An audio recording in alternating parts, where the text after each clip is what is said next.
Okay, so we have fired up the recording. Just real quickly for, I don't know if we have new people here or not, but in case we're wondering, let me share my screen.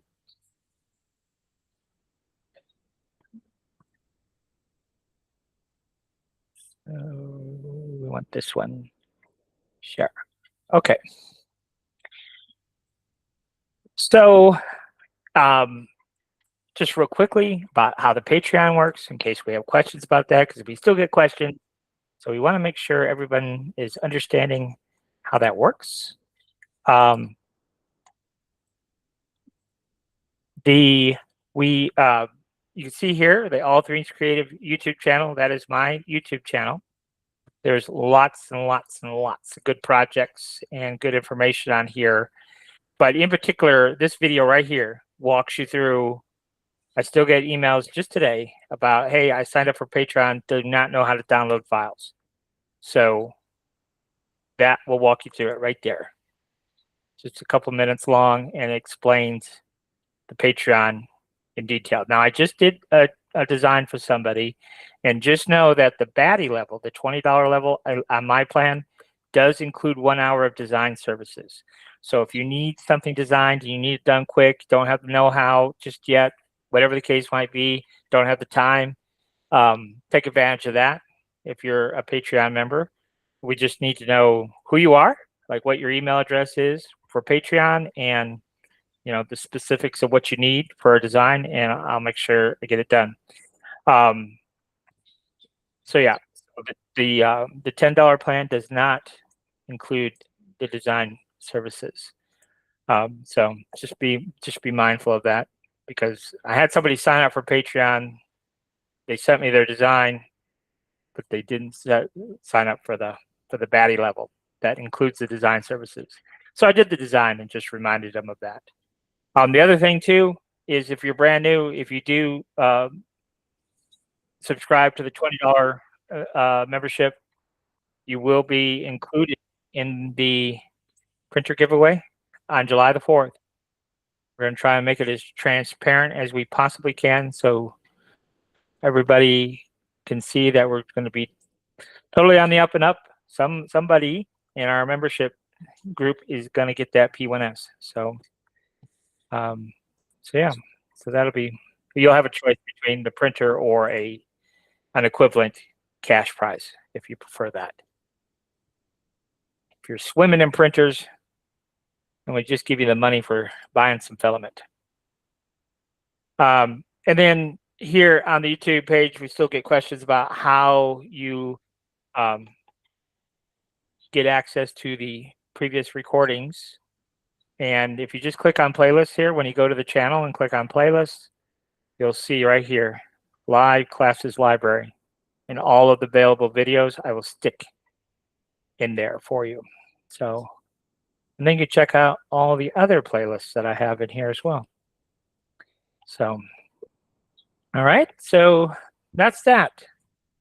So what I thought we'd start off with is, and I think we're going to do this every class, because I think it's super useful, and that is converting images to SVG.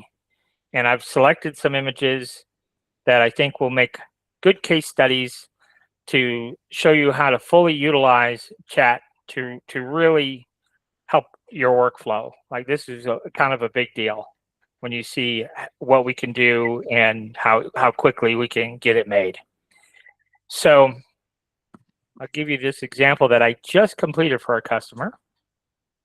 This is what they sent me. And what they wanted it for was for a hat.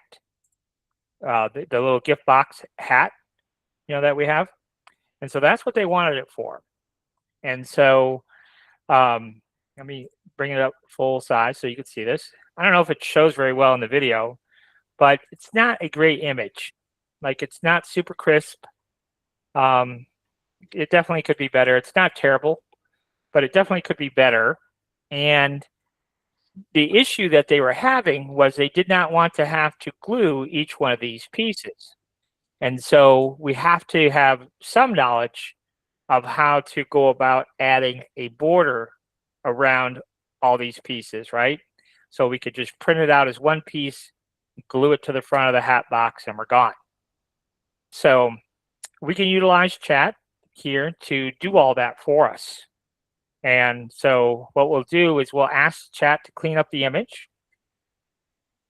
So we just type in clean up the image. That's usually always my first prompt, clean up the image. And then what else do we want it to do? Well, in this case, we want to clean up the image. I keep stopping. Yes, I keep adding people as they come in. So if I'm stopping and starting, that's why. So anyhow, we're going to ask it to clean up the image, and then we're going to tell chat what size that image is. So, so we're going to come in here and say the image is 40 millimeters tall. And the reason we're telling it that it's 40 millimeters tall, because now we're going to ask it to add an offset, and it will be able to kind of judge the offset based on the height here. So we're going to choose add 4 millimeter offset.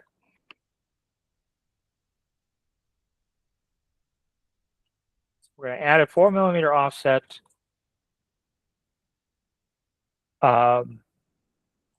with a thin black border. Something like that. And let's just see what it gives us.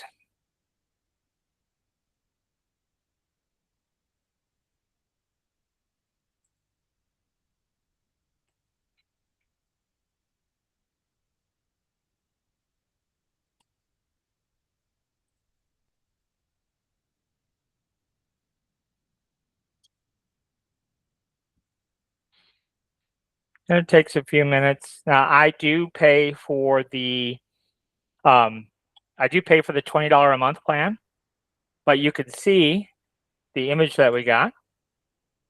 And because of the wording that was used, we essentially got exactly what we asked for. So let's just go ahead and right click and save this to the desktop. Now, one bad thing about Inkscape, it does not like chat PNG files, and I don't know why. So one thing that we can do, let's go ahead and do that. I did kind of forget that. We could just right click here and copy the image rather than save it to the desktop, and then we could just paste it over here in Inkscape. That's a smoother workflow. So now that we have it here in Inkscape, we're just going to right click and choose Trace Bitmap.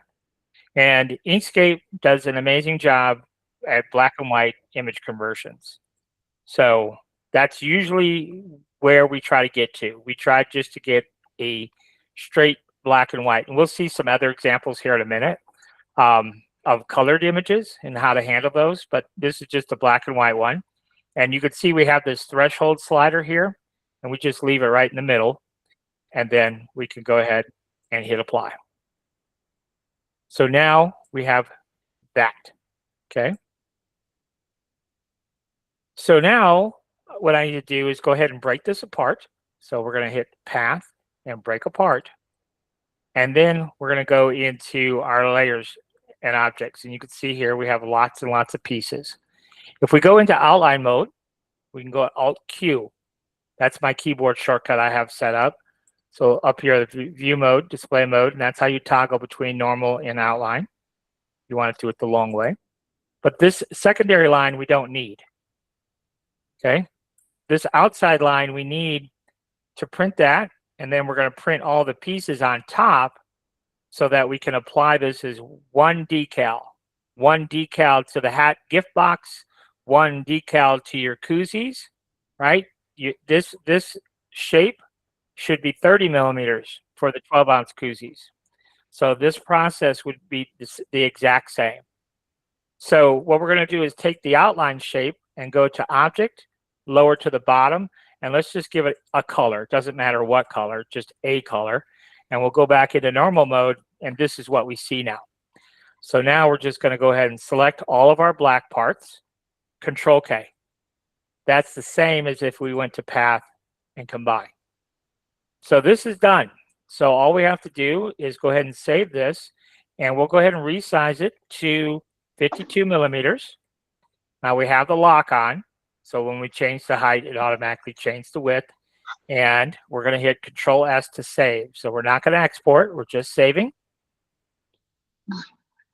And let's just call it 555. We'll make it simple. We'll go ahead and click on save. Hey, Kevin, can I add one thing? Yep. If you remember when we did the Knicks, and I recently had the issue again when we resized it in Bamboo, it gave it like the circle became faceted stuff. So I'm noticing if you don't size it right beforehand in Inkscape, and then you import it and you make it a lot larger than you made it from Inkscape, you're going to get those facets. So what you just did is very important to size it, I find, in Inkscape. Going smaller is okay. Going enlarging gives you those facets. Okay, that's interesting. Yeah. So there's our SVG. So now we come in here to Bamboo, and I just want to show you just with this first example, like how quickly, like, boom, we can get there, right? So there's our design. We're going to make it 1 mil thick. We're going to come over here to this object. We're going to change its color to black, and we're going to change its height to 1. And that's literally it. That design is ready to go on our koozie, ready to go on our hat box, ready to go on whatever we want it to go on. So it doesn't get any smoother than this. And so that brings me to one thing that I really want to talk about.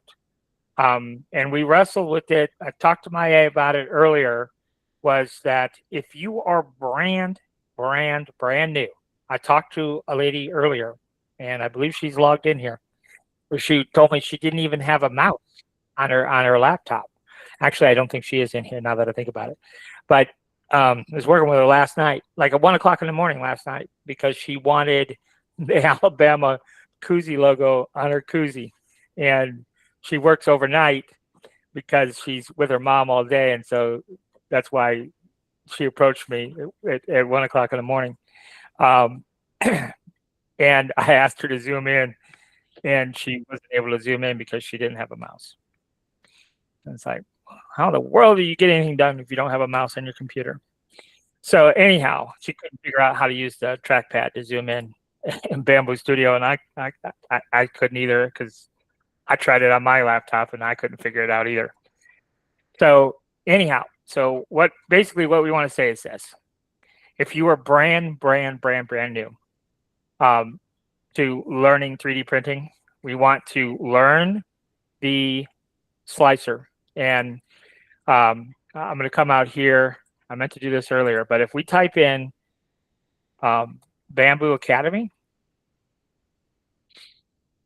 it's all right here for us. So if we go to software, and we're going to go to Bamboo Studio here, and it breaks it down. You see there's 9 chapters here, 9 chapters under intermediate and advanced.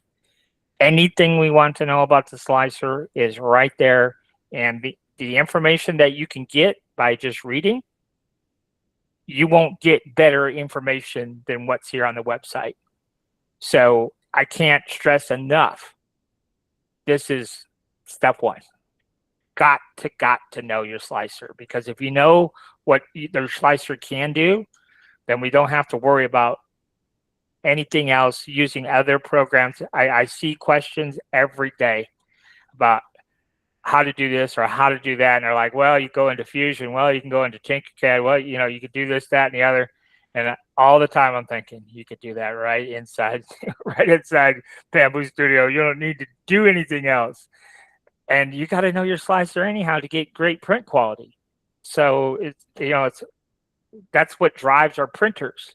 So whatever slicer you're using, it's the same thing. You got to know your slicer. So and the information is really, really good information right here. Easily digestible, just got to read it. Yes, I know it's boring and all that, but it's great information. So that's really the first step. But in regards to like Silhouette Studio and the Tinkercad approach, the reason that we have that training is not because we suggest that's what you do. It's because those folks that are interested in that, they're telling us that's what they want to do. But what I'm saying is if you're brand new, it's no more complicated to learn Inkscape than it is Silhouette Studio. And the only thing Silhouette Studio is going to do is set you back $60. Inkscape won't set you back nothing. It's totally free. And it's extendable. We're going to be doing some embroidery classes and things and some other things that we can do inside Inkscape. We can do embroidery digitizing, and we can do all kinds of things that we haven't even began to scratch the surface of in Inkscape. But we don't want to do that when we're still trying to understand the fundamentals. And if you take a day or two, and Logos by Nick, I'll go ahead and pull up his website here. And I think, Zach, didn't you take this class or buy this also? I bought it. I have not done it yet, but yes, I bought it. And you get all his classes for 30 something if you're interested in that too. But yeah, for $16, there's a coupon somewhere also for a few % off. Yeah, but Logos by Nick, if you look him up on YouTube, it's Logos by Nick on YouTube too. And yeah, it's dirt cheap. The Inkscape courses are dirt cheap, but you can watch a lot of his videos on YouTube just to get a feel for his presentation style. And, you know, if you like his, but I think it's like $20 or $30. Like, it's not a lot of money, but the information is really good quality information. Now, he's got a lot of information on YouTube that has nothing to do with 3D printing, but the videos that he does have just on basic Inkscape functionality, working with layers and things like that, it's really good information. And the videos are short. You know, most of his videos aren't even 10 minutes long. So if you don't have a whole lot of time, he gives a whole lot of information in a very small amount of time.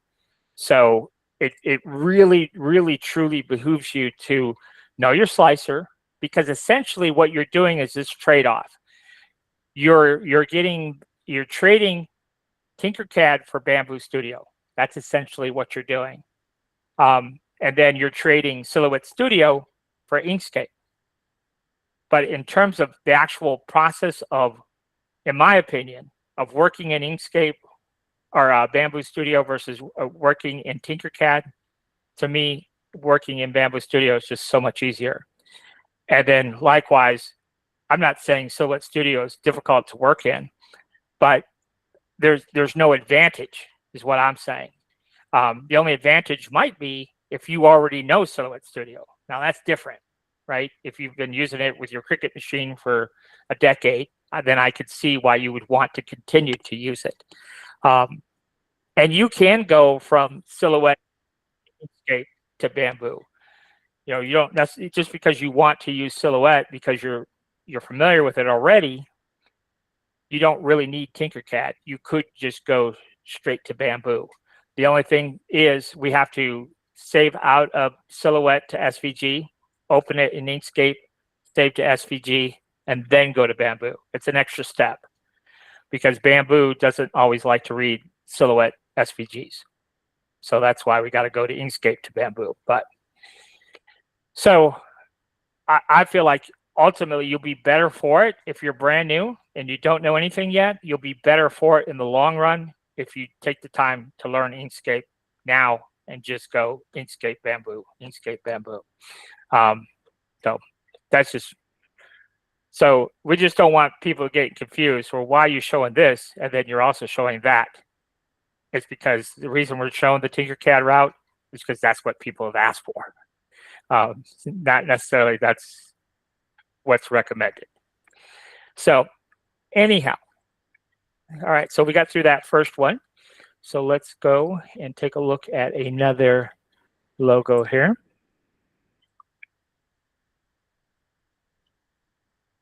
So this was a funny one. So let me pull it up here. So this is what was sent to me. And you know, I didn't really think much of it. Like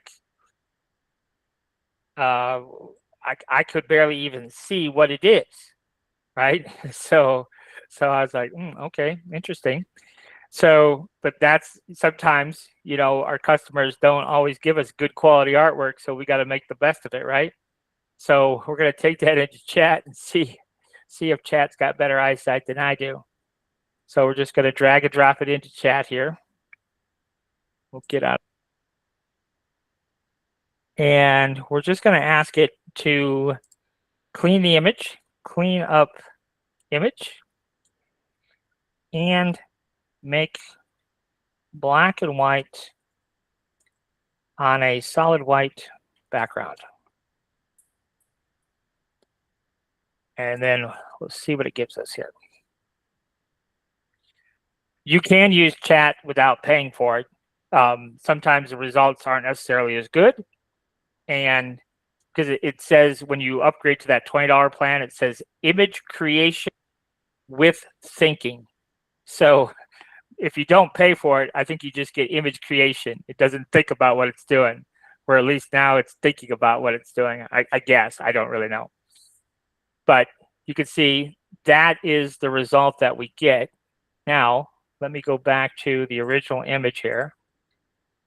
And then we'll zoom in here. So you can see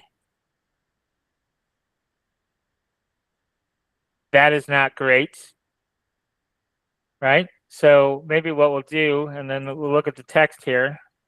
The text isn't bad. It's not great conversion. So sometimes it doesn't do a good job. So we'll just go back to this one and see if we can't make it a little bit better. So let's see here. Let's try it one more time. Because the first time I did it, it actually surprisingly did a pretty good job. So this time we're not going to ask it to do much. We're just going to ask it just to clean up the image. That's it. Let's see what it does this time.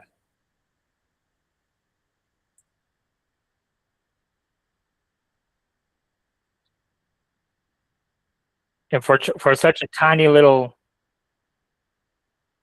graphic, really what it gave us really wasn't terrible. Wasn't usable, I don't think either, but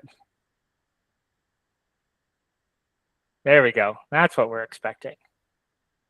So now you can see it's a lot closer to the original graphic. So let's pull that up again. So yeah, it's still not perfect there up top, but at least it's a little bit better. You know, we could manipulate that a little bit and get a little bit better result. But for what we were given, I think that's a win. So then we'll look at this logo. And this one here, let's go ahead and let's open it up here so you can see what it is. So this is what the logo looks like. Just trying to think of what I want to ask it to do. Now, I don't know if somebody put this together exactly, but this border is kind of janky. So I don't know. I might clean that up a little bit, but we'll see.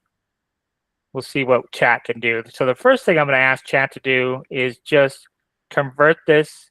We're gonna convert it to black and white, and then I'm going to ask it to remove the black border around the end. So let's see what it gives us here.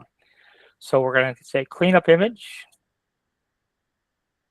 We're going to remove the black border around the letter N, and then we're going to make black and white on a solid white background, because in Inkscape that's really what we want. We want a black and white image because we can convert that very easily to an SVG if we start with a black and white image.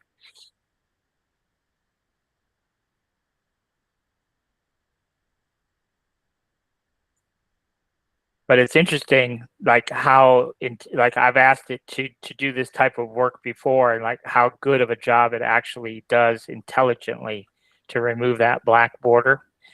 So we've removed the black border, and so now what do I want to do here? I want to let's come back in here, and let's make the letter N red. Add a thin white border around the letter N.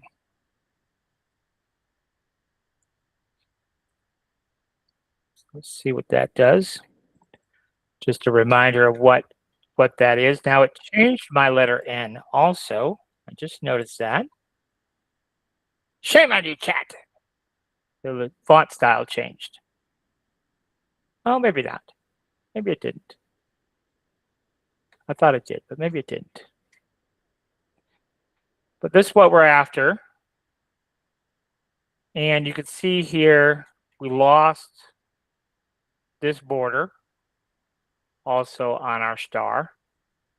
Not too worried about that though, because that's easy enough to go back in and add that. So, okay, so I'm happy with this.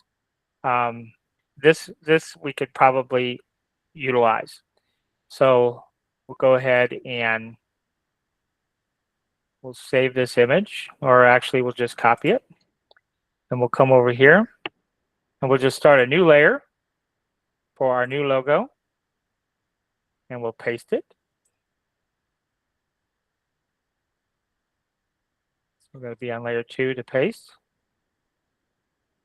So even though we have color, we're just going, the way Inkscape looks at it, it's just either black or white. It's just one or the other. So we're going to go ahead and trace it. And so you can see Inkscape saw that red as black. And we could adjust this with this slider. So if we really wanted to, just to give you an example of how we can kind of play and trick Inkscape. So we're going to go ahead and trace it like this. Okay, and then we'll hit apply. And then what we can do is we can, so now we have that first conversion completed. And then we can try to just extract the letter N. So we can come back in here and trace the bitmap again. And this time we can go a little bit farther here. Let's invert our image. It looks like it's connected there. So don't think we're going to be able to do really what we want to do. Let's go back here. Nope, we're not going to be able just to extract that in by itself. So we'll just go ahead and we'll do it this way. Pull it down here. So this is what we've got going on here. So we can come up here and let's do path and break apart again. And then we can just go into outline mode. Now, the first thing is we know that we have an inside path and an outside path. So we could select those two and combine them back together again, Control K. So now it looks like that again. Okay, but what's different is this has now been separated. That's what's different. Okay, so now this can be, let's see, the original color here. Let's go back to our original logo. Take a look at that. So that's orange, and that's orange, and we gotta introduce this border. I don't really like this black at all, so I'm not gonna put it in there in the new image. So That's black. This is orange. So we'll put that back to orange. And this is orange. Okay. And then we need to introduce our orange border for our star. So we're going to just go ahead and select all of our star pieces. So we select one, shift select the other, and then we're going to go ahead and hit Control plus. That will weld it together. We could go to Path and Union up here. And now we're just going to do an offset. So we'll go ahead and duplicate this shape here. And what I want to do here, just to simplify things, is, and just so we understand that this is a duplicate right on top. So what we're going to do here, I just changed the color so we can see this. I'm going to grab my pen tool. And these are all the little tricks that you'll learn, like, different things that we can do to kind of trick and get the results that we really need. So I've grabbed my pen tool, and we can come up here and grab our pen tool as well. It's this little icon here. And what I'm going to do is I'm going to click. Now I have snapping turned on. Snapping is right up here in the right-hand corner.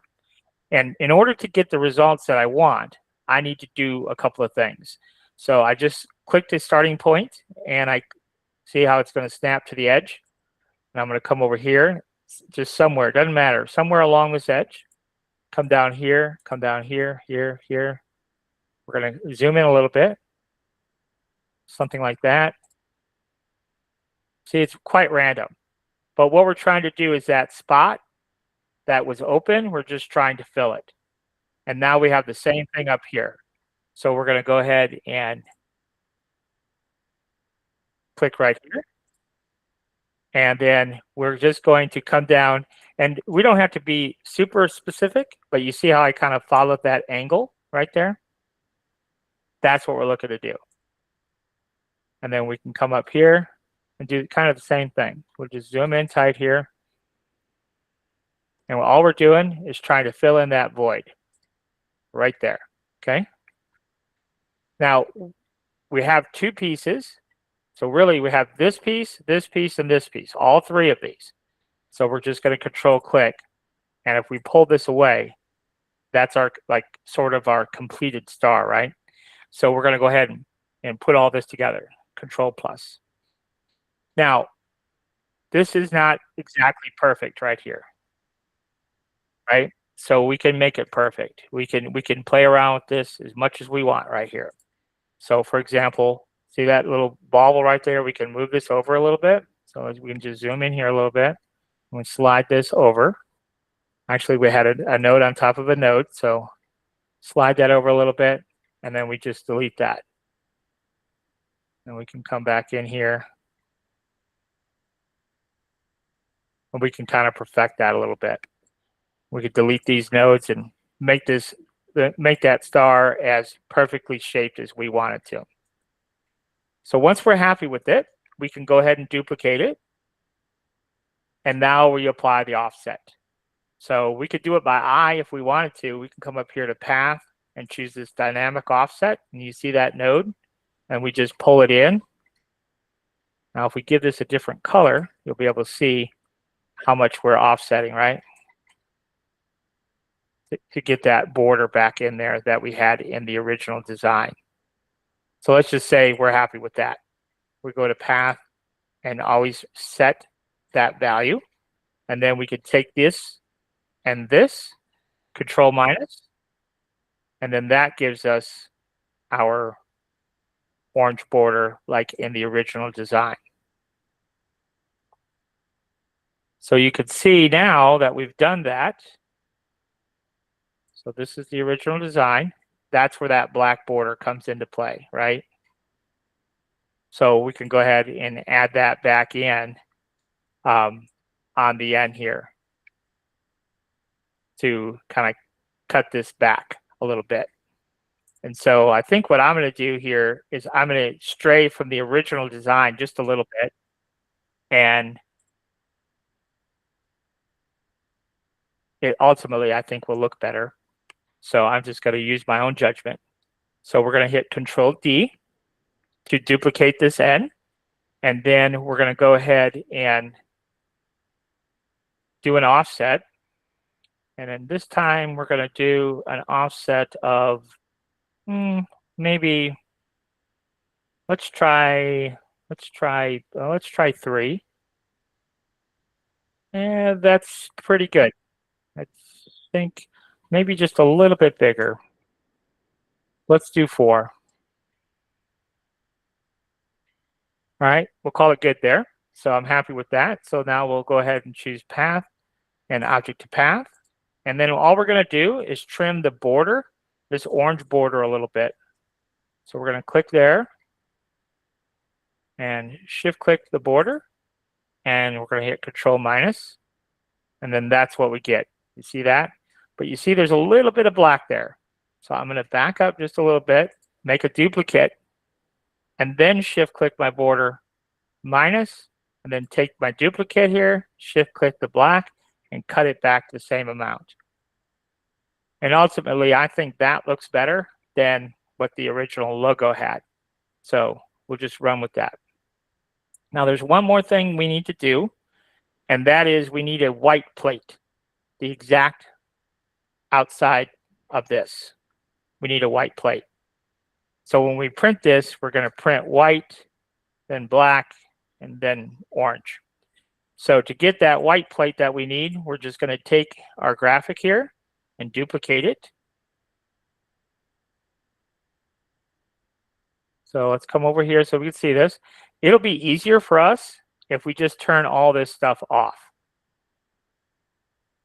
Now we're just dealing with this. And all we have to do is hit path and break apart. Now we have 2 pieces, right? We go into outline mode. We can delete our interior piece because we just needed the outside piece. So that piece has to be white. And then we have to slide it down. And then when we look at it here in normal mode, we'll turn everything back on. And there we go. So now that looks more like the original image that we started with. Let me open up the original image here just so we can see side by side. So the only difference is RN, and I just think this looks like a little bit cleaner than this one does. So you can see how we took advantage of chat a little bit, right? And cleaned up the image and got us part of the way there, but then we had to have some Inkscape skills to take us over the finish line. And now we have an SVG file that we can make anything that we want with. Hopefully the customer will approve that little change I made for the black outline of our N. But we'll go ahead, and this is for a cap. So this was another customer using the cap gift box. So we will set that to 52. And we're going to go ahead and we'll save this. We'll save this as Ranger. I think that's what she said it was. Okay, so I'm just going to run through it real quick for you in Bamboo.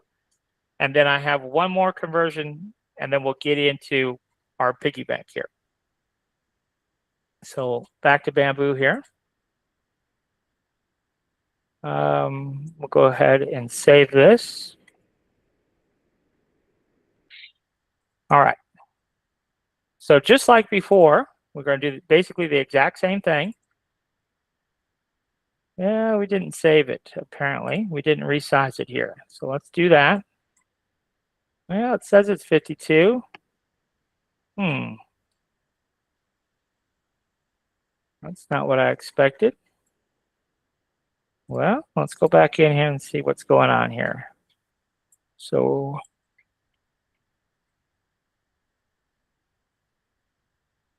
we're missing a piece. Our white backplate we're missing. So I'm not sure what that's all about. Let's double check here. All these pieces are turned on. I had one piece that wasn't selected, but I don't think that would matter. All right, let's resave this. Why is that piece not selected though? Where is that at? Oh, that's why.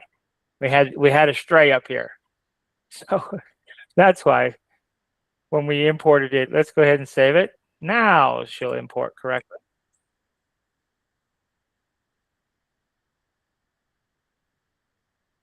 So now there's our Ranger. So it's the right size for the cap. And we're going to click on scale, set everything to 1 mil. Our first piece is going to be orange. So we'll have to add some orange filament here. So we've got our 3 colors, orange, black, and white. So the first piece is orange. Oh, no, the first piece is white. I'm sorry. And then our next piece is orange. We have an orange N, I believe. And then we have our orange border.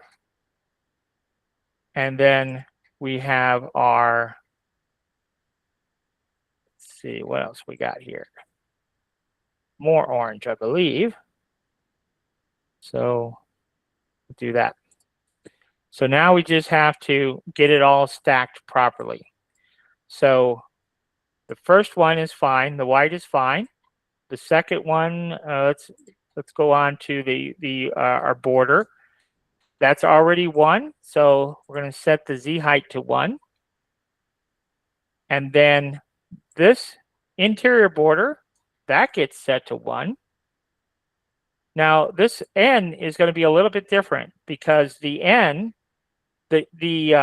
actually this inner orange also has to be modified because it is sitting, nope, it's sitting on white. So we have white, then orange, and this is sitting on white as well. And actually our N is sitting on white as well. So yeah, everything's 1. Everything is 1. So, but are we missing a piece? We are missing a piece because that one right there, that one's supposed to be black. That's what I was missing here. So that black one needs to be at 1. Then this other orange, this outer orange, is sitting on top of black. So it needs to be at 1.5. So now she's all stacked up properly. The overall, let's go ahead and select this, and the overall thickness is 2, and we're dealing with koozie logos and hat logos and lampshade logos. Anything that we need to apply to a curve, I try to always keep it 2 millimeters thick because then we warm it up, it'll bend nicely.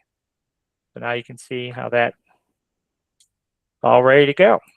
So pretty straightforward once we get our Inkscape work done as far as getting it all layered up. And once you've done these hat logos long enough, then you'll know, it starts at 1, the next value in the stack is 1.5, and so on and so forth. So you start to memorize all those different values like that. So we'll go ahead and save this. This is our Ranger cap logo. And you will get all these SVGs, all the completed files, of course, if you have some purpose for them, or you just want to inspect them and understand how they work and whatnot.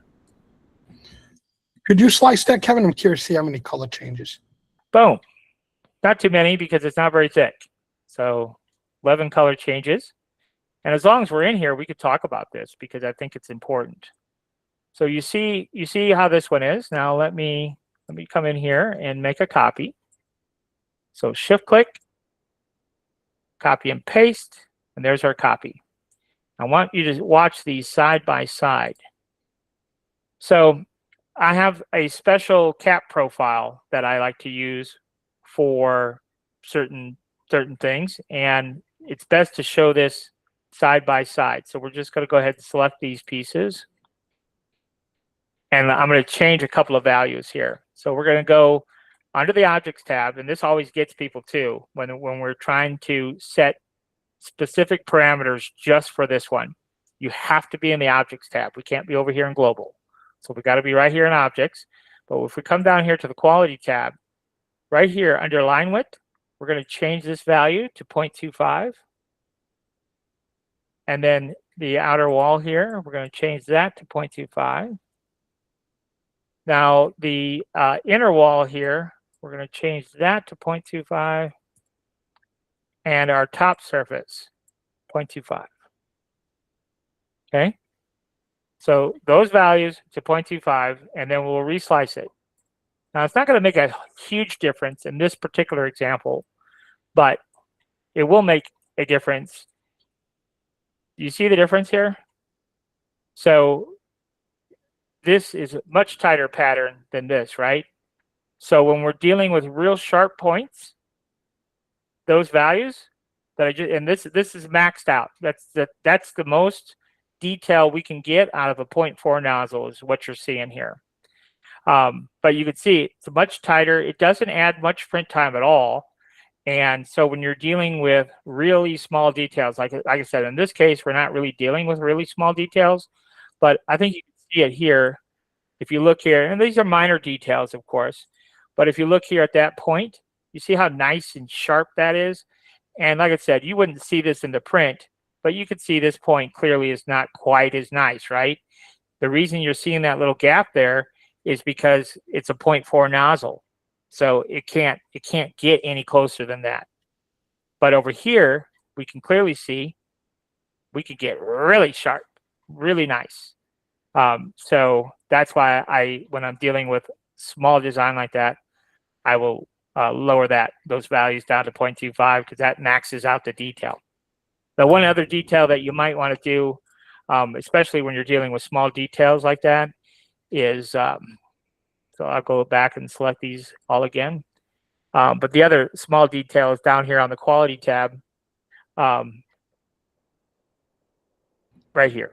So the wall generator, if we're dealing with really tiny text, that Arachne wall generator, like I said, we can't see it here because we don't have detail missing. But if you had really fine details missing and you just turn that on, oftentimes those details will come back to life. So, but that maxes out. So if you turn that to Arachne and change those other values to 0.25 and you still don't see your details in your slicer, then it's just too tiny. But you'd be surprised at what kind of little specks we can get. Like we can get tiny, tiny, tiny. So anyhow, that's that. Can you show us those settings again? Yes, those settings. I'm Okay. Sorry. So we have to have our object selected, and then we have to be in our objects tab, and then you see they're right here. So under line width is the first thing you see. So that's our layer height there.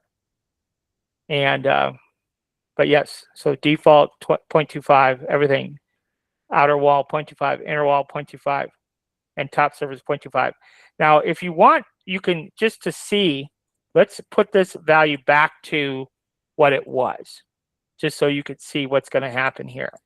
So those two values we're going to just put back to where they were, and let's reslice it.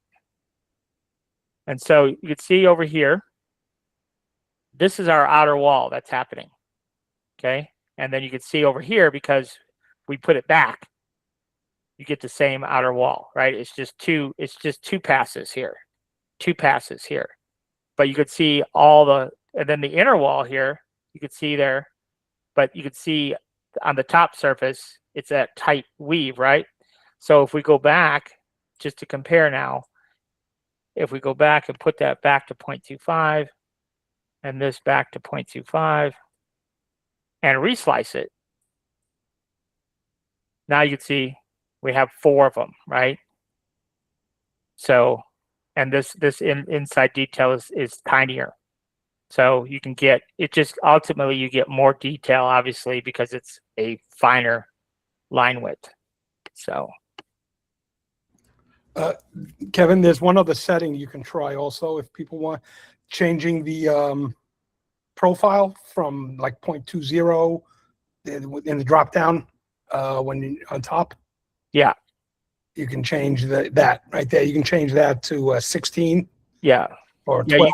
Yeah, you can get get a smaller layer height sometimes helps with fine detail as well. Yeah, of course it significantly increases print time, but And there's one more that I've been playing with that somebody showed me.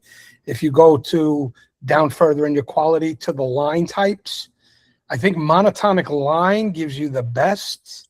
It's on the strength, I think. It's on the strength or speed. I'm not sure which one it's on. Oh, you're in global though. I think it's in global too. But yeah, yeah. If you change the type of line, you can get some. You can squeeze things out of it. You're just playing around, but the way you have it's probably the easiest. Yeah, the I think it. Let's see here. Position. I think it's on the under what? Strength. Oh, strength. Let's see here. Monotonic. Oh yeah. There's two of them. That's There's one above it also. If you play with those two, you can sometimes squeeze a little more. Monotonic line is usually the best, but sometimes you can squeeze a little bit more out. Yeah, you can get a different surface pattern too. So, if like this is rectilinear, you can see how the surface pattern is totally different. So sometimes that can look cool too, playing with the surface lines. So yeah.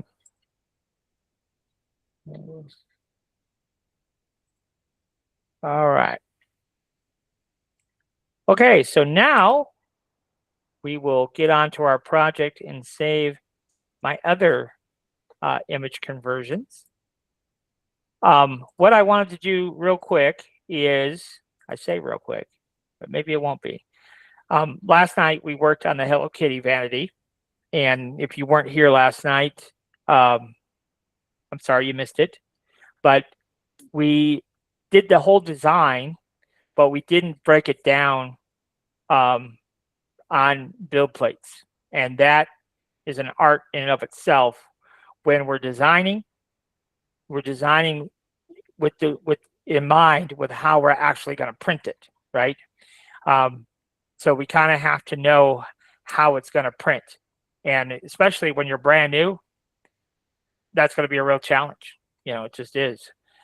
So this is what we came up with design-wise, but now we have to break it down and put it on some build plates. So if you buy files from me, you will always see the completed project similar to this on build plate number 1. You'd be surprised the number of people that buy files and try to print this just like it sits. From my perspective, it would go without saying that we're not going to print it like this, but I guess if you're brand new, you don't know what you don't know, right? So anyhow, the first build plate is not meant to be printed. So we're just going to copy our assembly here, and we'll click on the build plate, and when we paste, it's going to paste it to the active build plate. And we just keep coming across. Now, I don't know exactly how many build plates this is going to take, but I know it's going to take a few. So we'll just throw some copies on here, and then we'll start. So, for example, on this first, we know we basically want to get rid of everything but the box. Okay. Now, I know if you weren't here last night, you probably won't understand this, but if we click on this assembly and come to the Objects tab, we're going to see, you see it says assembly, and we're going to see all the parts that are in this assembly. And so we know we need the box, and then I cut this little pink piece, and then also we have the back of our box. That's what we're printing on build plate number 1. So, for example, that's a foot. Okay, so we don't need the foot. And then if we click on the back plate, that is the back plate of Hello Kitty. So we don't need either of those. And we don't need the head or the bow or their nose. And then so we could just hit delete on our keyboard and all that goes away. So here is the box back that I was talking about, our box sides. So obviously we need those two. And you see this is pink, and that's that little trim that I cut off the front. So what that tells me is everything else, whatever else is in this assembly, we do not need. So we can select our first piece, come down to our last piece, and goodbye. Okay. So now everything is gone. All we have left is that box. So when we print this, we need to print it standing up. So we're going to go ahead and rotate this. And that's just how it's printed. We'll go ahead and right click and center. Be surprised at the number of people that don't know how to center an object to the build plate. I worked with somebody earlier and they're like, I just said center it. And they're like, huh? I was like, yeah, you just click on it, right click and click on center. Oh, I didn't know you could do that. We use it when we're building our designs all the time. So that center point is like home. So it's really important. I'm sorry, I'm new to 3D. Can I ask what's the purpose of printing it up instead of laying it down? Yes. So if this is laying down, and that's why I was saying it's really important when you're starting out, and it's almost impossible when you're starting out with 3D to understand the principles. But essentially what's going to happen here, our printer prints in layers, right? And so it's coming along, it's coming along, it's coming along. Everything's beautiful until you get right here, right at the end.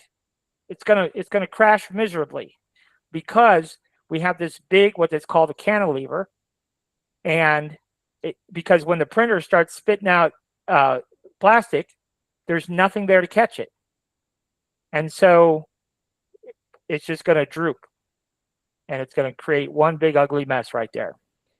If we were to try and go ahead and slice this, it's going to warn us.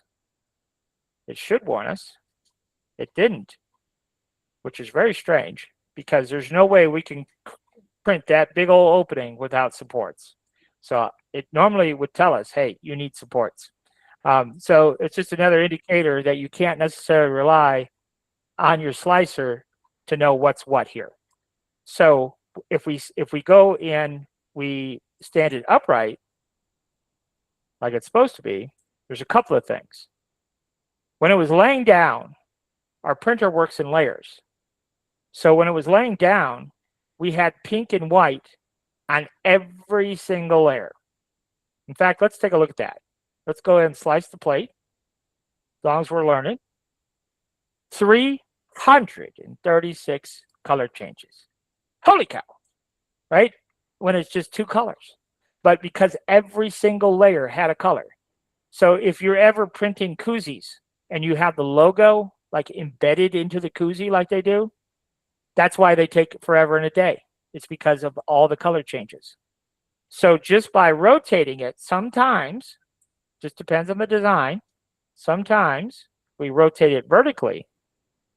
Not only do we not have to worry about supports, because when we're going across, every single layer is supported when it's in this orientation.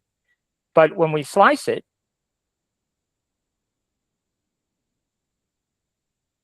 two color changes. Big difference when it comes to print time.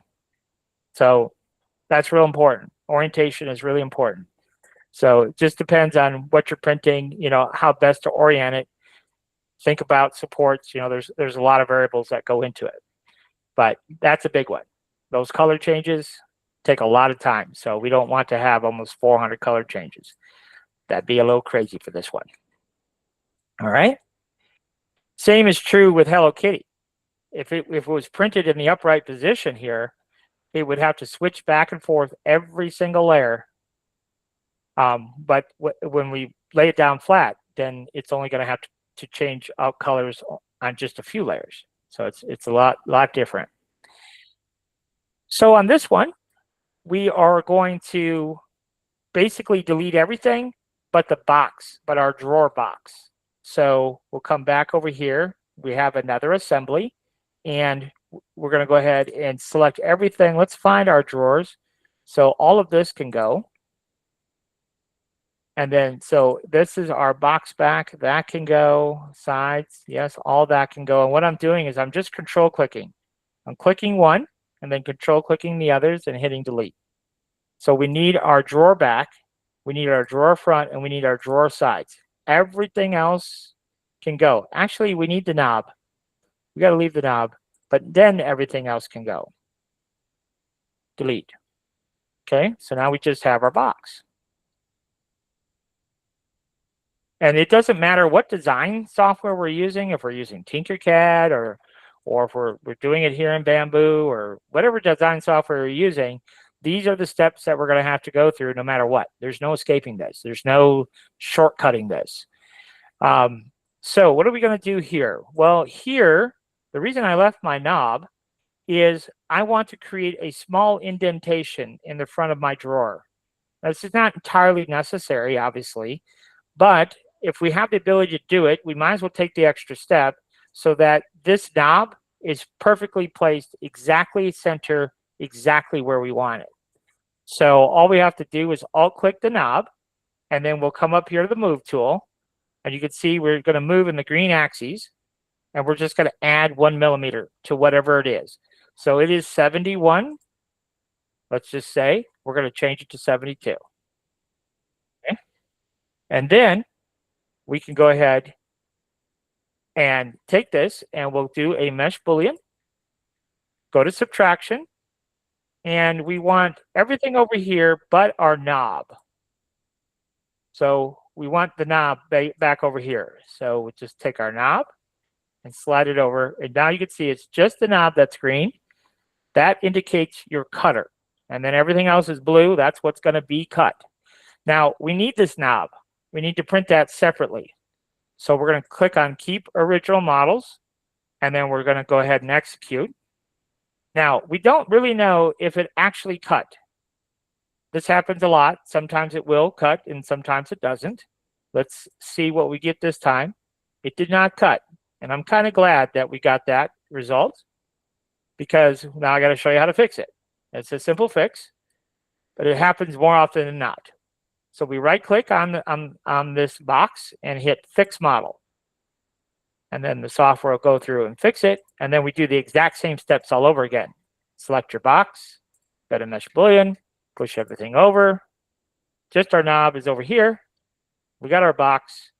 We're going to go ahead and keep originals again. And we're going to click on Execute. Now this time, I'm almost certain that it did in fact cut.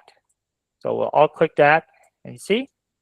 Now we have a little indentation there where that knob will eventually be. Now, why did I save the knob? Why did I choose Keep Originals? Well, because I need that knob. So we're going to go ahead and copy and paste. And on this one, we just need the knob. So we'll go ahead and delete the parts that we don't need. Alt, delete. And then over here, we're just going to delete the knob. We don't want to print the knob. You could print the knob on the box. The reason that we chose not to is because this knob would stick outside the box, right? So we would have to support the knob, just like we did, when we were talking about this. So because there would be nothing there for the plastic to sit on as it's being extruded way out here in space. So we would have to have supports. Supports take longer to print, and supports can leave a little ugly little burl on the bottom of our knob where the support was holding up the knob. So in this case, it's just better to print the knob separately and then just use a little bit of glue and glue it on. So that's why I saved the knob. So we'll go ahead and turn it upright. So now our knob's ready to go. Okay. So then over here, what are we doing over here? Well, over here, we basically are going to take this and we're going to get rid of everything but our feet, right? So the feet are going to be printed separately. So let's go ahead and get rid of everything. Right now, let's get rid of everything. We're going to keep our box. So the sides of our box we're going to keep, and we're going to keep our 4 feet. But everything else, we can really I'll tell you what. For right now, let's just get rid of, we'll get rid of everything but our feet, okay? What I actually messed up on, maybe I'll go back and fix it. I need to delete that, and I'll explain why. We'll fix it right here, right now. So we are gonna keep our box. So we have the back of our box, and then we have 2 pieces for our sides and the feet. So let's go into the assembly, and you'll see this. So we don't need our back plate. Control click our head, our bow, our nose and get rid of all of that. This is one of our feet right here. So we're going to keep that. And then we have our box back, sides, and sides. So we don't need our drawer knob, our Hello Kitty door handle here. Get rid of that. But then those are our feet, like so. Okay? So now that we have this, what did I do wrong back over here? Well, I did not make a little indentation, just like we did with our door handle. We didn't make our little indentation for our feet on the bottom of our box, and we want to do that. So all we have to do is come over here to the, so we select this assembly, and then we select our feet. That one, control click, control click, control click. So now we have our feet. We'll go to our move tool, and we're going to move those in the Z direction 1 millimeter. Now this is, like I said, this would be the same process no matter what modeling software you're using. These are things you got to think about. So we were just going to move these up 1 millimeter. So we just add 1 to this. So instead of 1435, we just make that 1535. And that'll be enough to make our little indentation that we need.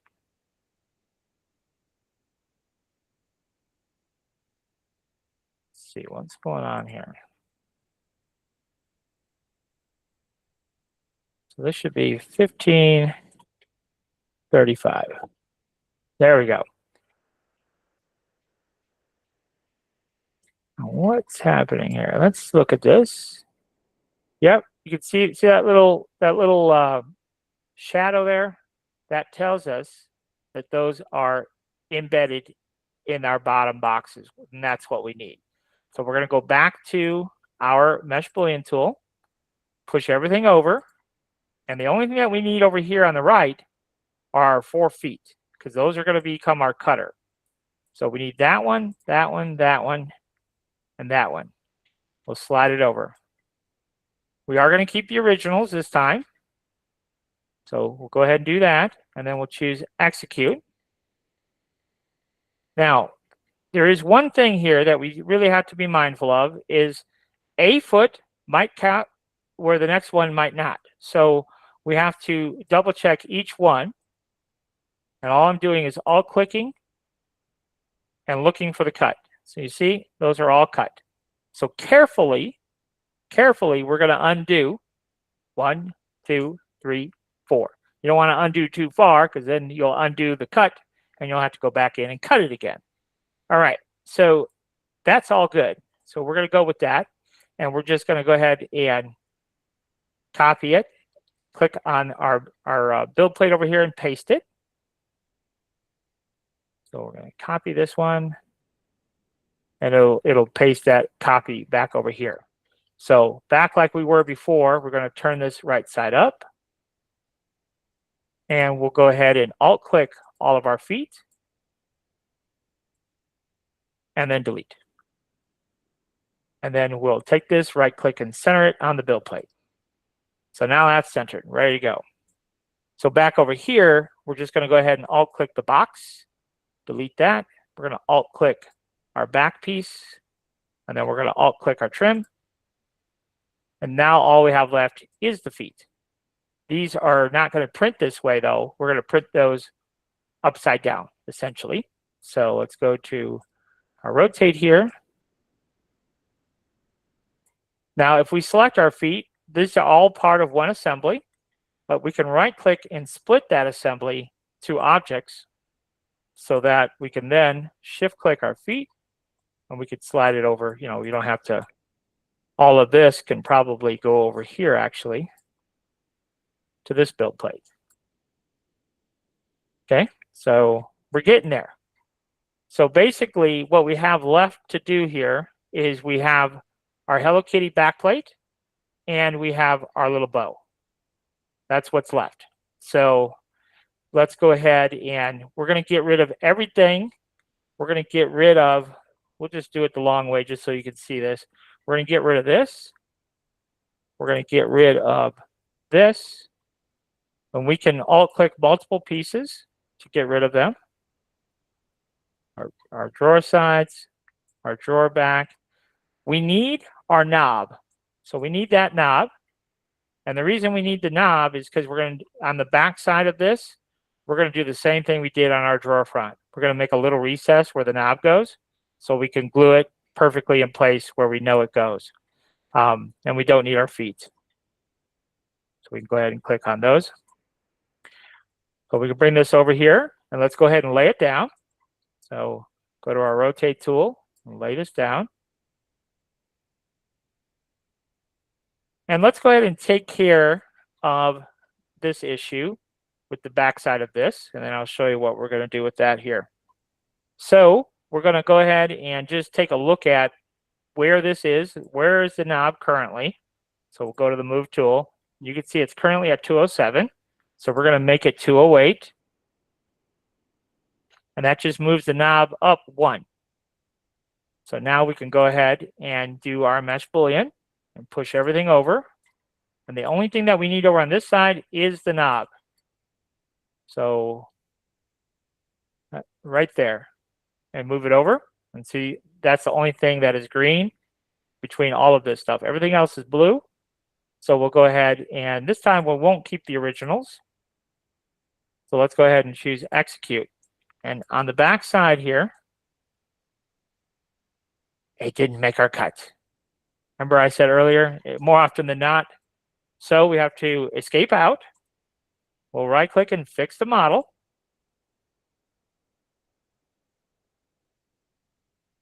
And then she'll cut. So back into mesh boolean.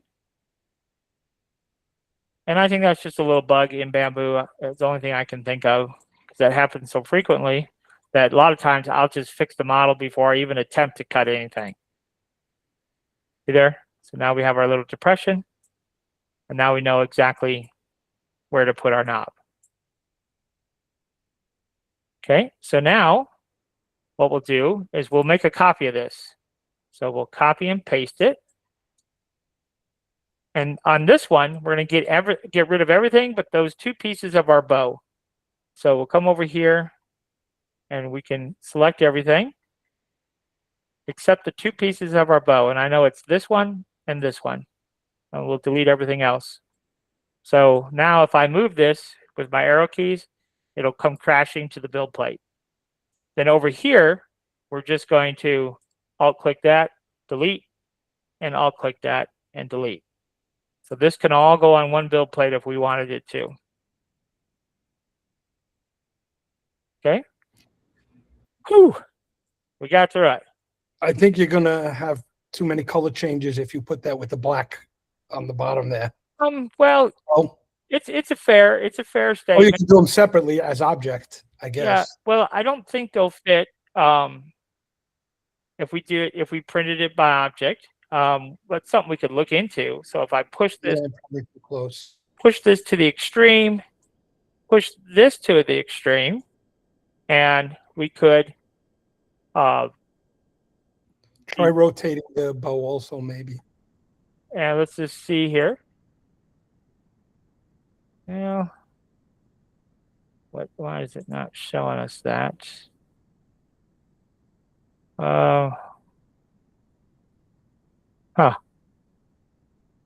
That's a little strange. Usually there's a box that Yeah, would appear. yeah. Let's just try and slice it. Nope. So it's showing 34 color changes. So back to the original question here. So there are 34 color changes. So let's look at that again. So if we print this as is, it's going to take 2 hours and 49 minutes. And there's 34 color changes. Now, if we just move this over, so that's the next option. Yes, we have the extra hassle of printing it separate, but let's just see how much time we save. So we're going to slice the plate again. 2 hours, 20. So here's the thing. This is a good exercise. 14 color changes difference. So I think we can all agree that is nothing. So it's not dramatic. And it's not dramatic because it's only 4 millimeters thick. So the extra color changes aren't that much. So for me, 14 additional color changes and about an extra half hour print time, Yeah, I'm not going to mess with it. We'll throw it all on one build plate and call it a day. That's what I would do. But it's a good point to those are all things we got to think about for sure. Because time is money. So this case, it's not a big deal, but in other cases, it could be a really big deal. So anyhow, now we have all of our pieces set up, and now we can print, and we shouldn't have any issues getting that printed out and then getting it all assembled. So we'll go ahead and save this. Now, what I'm going to do for last night's files, because this project kind of carried over, we're going to post both sets of files to one file, which brings me to another point in case there still is confusion. Anything that I create during the lives will be available for download on my Patreon. Okay, so if you are a member of the Patreon on the $20 baddie level, you will get all of our completed files. All right. If you're a member of our Patreon on the $10 level, you will not get class files, but you'll get all the other files, but not the class files. We reserve the class files strictly for those who are on that baddie level. So, but if you are a member of Maya's Patreon, you will get all of her creations when she comes on. Anything she completes, you will get on her end. But if you're only on one or the other, then you're only going to get the files from whoever's Patreon you are a part of. So I just want to make that point one more time. So we're going to save this project as Hello Kitty Final. So now we are ready to go with Hello Kitty Final. All right. So that one's done. Let's go ahead and create a new document. And now we will move on to the project of the night. So I'll go back into Inkscape here. We'll create a new document here. I have an SVG that I purchased as part of a larger collection of SVGs for Toy Story. And we just thought it might be kind of interesting to show you how to go about creating a piggy bank. And so what I'm going to do tonight, because I've kind of been long-winded and Maya wants to get in here and show you some things, what we're going to do is I'm going to show you setting up the SVG file, making part of the bank, and then I'm going to turn it over. So, and then if you guys decide you want to stay after she's done, then you're welcome to, but I want to make sure we give her plenty of time to do her part of the presentation. And then we can finish it off if you guys decide you want to do that, or we could do it on Monday. Either way, we'll finish the project. But let me show you what the project is. It may excite you or it may scare you. I don't know. But this is what it looks like. So you see there? That's what we're going to make. And there's a fair number of pieces to it. But if we just kind of break it down bit by bit, you'll see that it's not that hard. We're starting with an SVG that's already created for us. But this is the part, this is the big picture, all right? This is all the various build plates. And we're going to learn a lot of stuff here. We're going to learn how to break it all down like this. This build plate does not print, okay? That was the completed one. And you can see here we got our hole for our piggy bank, and then we have our plug. This is the plug. And this, by the way, the cutter and the plug is available on my free Patreon. So if you don't already have it, you can download the plug and the cutter from Patreon. But you see here, this is where it's all assembled. And you can see we have our little slot there. But this is how we had to print it so that we can put it together, and that each one of these only has 4 colors. So you see there's 4 colors there, 4 colors here, 4 colors here, and then we could just slap it all together. It goes together really easily. And then this is our glue flange that goes on the back side of this. And if we look here, don't know if we could see this very clearly, but let me change the color and then you can. You see, we have a little channel that flange gets glued into. And then this flange right here, we'll put glue on the sides, and then we'll squeeze it on our box here, and then the front panel will be permanent. Okay, so that's kind of how it's all going to work.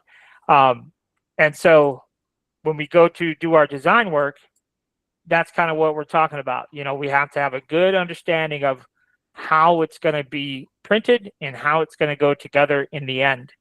We can't have this plate on top of here because of all the color, or not because of all the color changes, but because of all the supports. When we print it this way, we don't require any supports, but it will require a little extra assembly. So that's how that works. So let's go into Inkscape and take a look at prepping the SVG, and we'll show you what to do when we get over into Bamboo here. So this is the SVG in question. This is how it came to us, just like this. And I bought this off of Etsy. And it wasn't much money. It was just a few dollars. But the reason I picked this was I think it's an interesting project. But this particular set of SVGs comes with the font, right?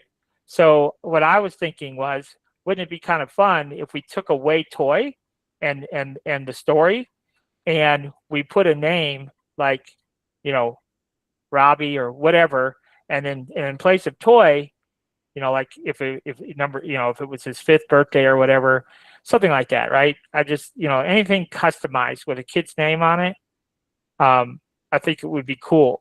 And this can also very, very easily be converted into a lamp. So for a kid's room, which could be kind of cute. And we could even like go to the extreme if you wanted to. And you see where it says Toy Story here? We could make that be a functional drawer. So, I mean, we could just take it as far as we wanted to take it. So there's a lot of flexibility here. But tonight, we're just going to focus on the piggy bank. But, you know, big picture, we have artwork. We can do all kinds of things with it. So we'll break this down and show you what we got to do here. So the first thing is, when we import an SVG, we're going to right-click and ungroup it. And we're going to look here, and we see, in this case, we just have a bunch of pieces. We don't have any more groups. But sometimes when we import SVGs, there'll be groups with inside groups and with inside groups, especially if we're using Silhouette Studio. Just because of the way Silhouette like makes their SVGs, sometimes we have groups inside groups inside groups.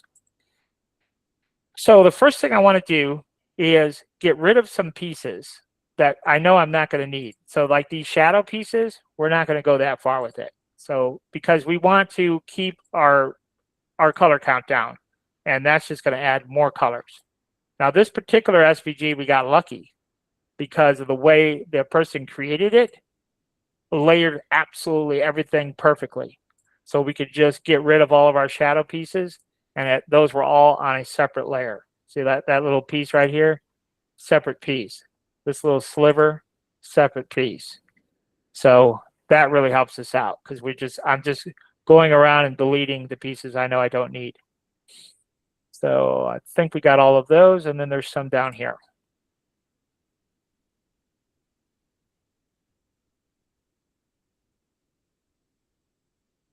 When we print this in 3D, when we set it up, this will all have different thicknesses, so we don't really need those shadows. Okay, so good step one. So if you joined us last night, you remember the Colton image that we did? Well, we're going to kind of do something very similar that we did with the Colton, the bee image that we did. So you can see here, we've got 1 million parts, and we cannot take this many parts into Bamboo. Well, we could, but we wouldn't want to because we'd be there all day naming parts, defining thicknesses, defining colors. We don't want to do that. So when we're in Inkscape, we want to try and minimize that as much as possible. So we're going to click on the letter S here. You can see these pieces are individual letters. So we're going to shift click, boom, boom, boom, boom, Control plus. That brings everything together. That's a union. So anytime you hear me Control plus, I'm unioning. And then we'll just double click on the layer name and give it a name. We'll just call it story. And we're going to turn it off. Okay. And then this, we know what that is. That's our red sign. I like to get rid of things when I'm done, so they're out of my way. Okay. Now this, like I said, this was really made very nicely. Each one of these is a separate piece. Okay. So this is the T backplate, we'll just call it. And we'll go ahead and turn it off. And then we're just going to keep going. Yep. Did somebody have a question? Kia?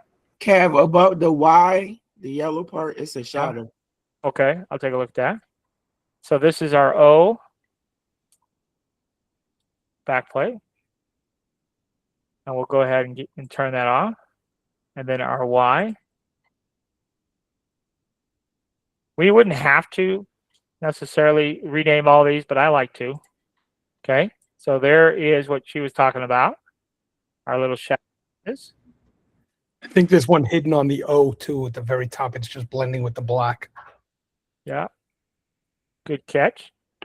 So then we'll come back over here. This is our T fill. So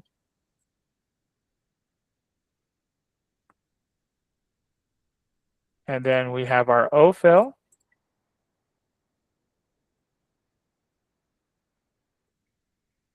And then we have our Y fill. And we'll turn that off. And this is, let me go into outline mode and look at this. So you can see here, there's actually another piece right there. Let's turn on our Y fill. It's just a duplicate piece. See that? So we don't need our duplicate piece. So there's no reason for this. So we'll go ahead and get rid of it. And then this is part of our O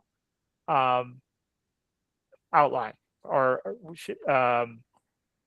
I guess technically it's part of our O backplate, but I'm just going to go ahead and just do O backplate. I don't know exactly where that comes into play. So for right now, we'll just turn it off and it's accounted for. So again, if we go into outline mode, see how nice it is to be able to switch back and forth really easily. Now this piece here is our main backplate. So we'll go ahead and turn that off. So yeah, we can just cycle through those really easily that way. So this and this, we're going to Control plus, and this is our purple wings. And we're going to turn that off. And then we're going to do our purple head.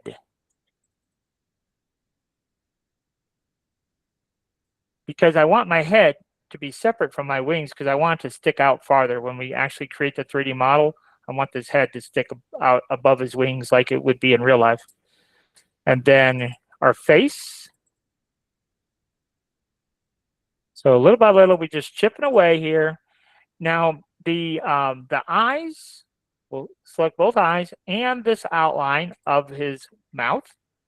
We're going to go ahead and Control plus.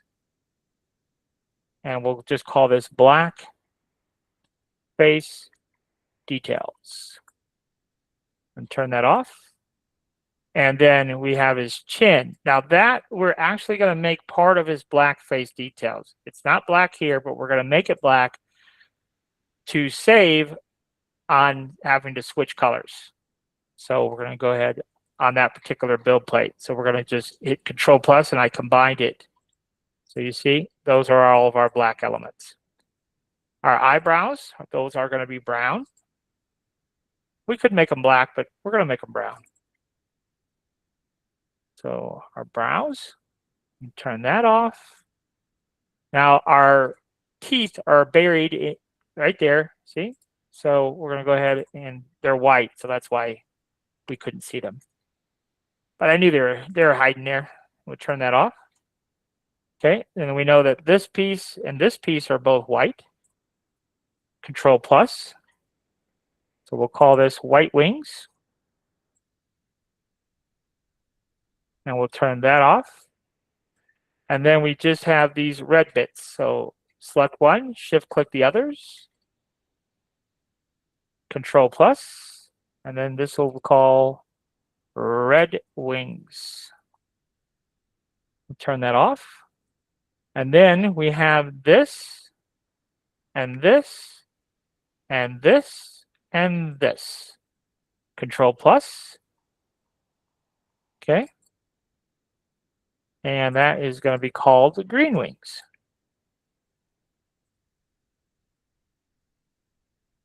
Okay, so we have this piece is unnamed. What is it? Looks like a little speck of dust. So we'll just delete it. Everything else has been accounted for. So now we can select this bottom piece, come all the way up to the top, and turn everything on. Fairly painless process, right? So that's it. Our SVG is now prepared for Inkscape, or for Bamboo Studio, I should say. So let's go ahead and save this. Now, here's what I'm really going to suggest, and I would really encourage you guys to do this. So we're going to save this, and we'll call it Buzz SVG Starter. Okay? Would really love to see you guys do this. Our next class is going to be on Monday. So sometime between now and then, if you could take this SVG and just follow along with what we're about to do. So forget Inkscape for now. We're just going to focus in Bamboo. Take this SVG, it'll get posted, and see if you can get Bamboo mastered. And then post it to the groups. You know, post it to Trendsetters, post it to the warehouse group. Just see how far you can get building the model in Bamboo. Even if you don't get totally like through it, just get as far as you can, and baby steps. When we go through this, what we're about to go through, I'm going to try and do it slowly, methodically, that if you really are determined to sit down and try it, I really feel like you'll be able to do it. And once you have that initial success, like, okay, it's starting to click, I'm starting to get it, that will encourage you to just do it more and more and more. So that's where we're at. Let's go over to Bamboo, and we'll just dive in here, okay? So we are going to hit Control-I, and we're going to open up our Buzz Starter here. There it is, Buzz SVG Starter. And there he is, okay? Now, what we're going to do is we're going to add a new build plate. That's this icon right here. We're going to take everything we got here, and we're going to copy and paste it over here, okay? And this is what we're going to focus on, right over here. So what I want on this is we're going to need our back plate, and we're going to need our sides. And that's all we're going to need to start with, okay? So that's our back plate. So let's click on here, back plate. So we need that. And then we don't need, those are our green wings. We don't need our white wings. Remember our red pieces, we don't need that. We don't need that. That's our head, our face. So we're gonna find our sides here. Those are our face details, our eyebrows, our teeth, our sign, Where'd you go? Right? There's those the outside and the fill. That's the back plate and the fill. There's story. There's T. There's the T. And oh, you know what we didn't do? We skipped a step, folks. You didn't offset, right? We skipped a step. We don't have the sides. That's why I can't find them. We don't have them. So I forgot we skipped a step. So what we're going to do here is we're going to hide everything but our main backplate. Boom. Okay. So everything's hidden but the main. And we're going to create our sides. So to create our sides, we're going to need a duplicate. And then we're going to need another duplicate. And we're going to turn off our original backplate. Now on the secondary duplicate, we're going to give it any old color. Doesn't matter what color we give it. And we're going to offset this. So we're going to go to offset. So this is path effects. Now, if you don't see that in your copy of Inkscape, if you hit this down arrow, it'll be right there, path effects. And then you'll see this tab. Then we'll hit this down arrow to do an offset.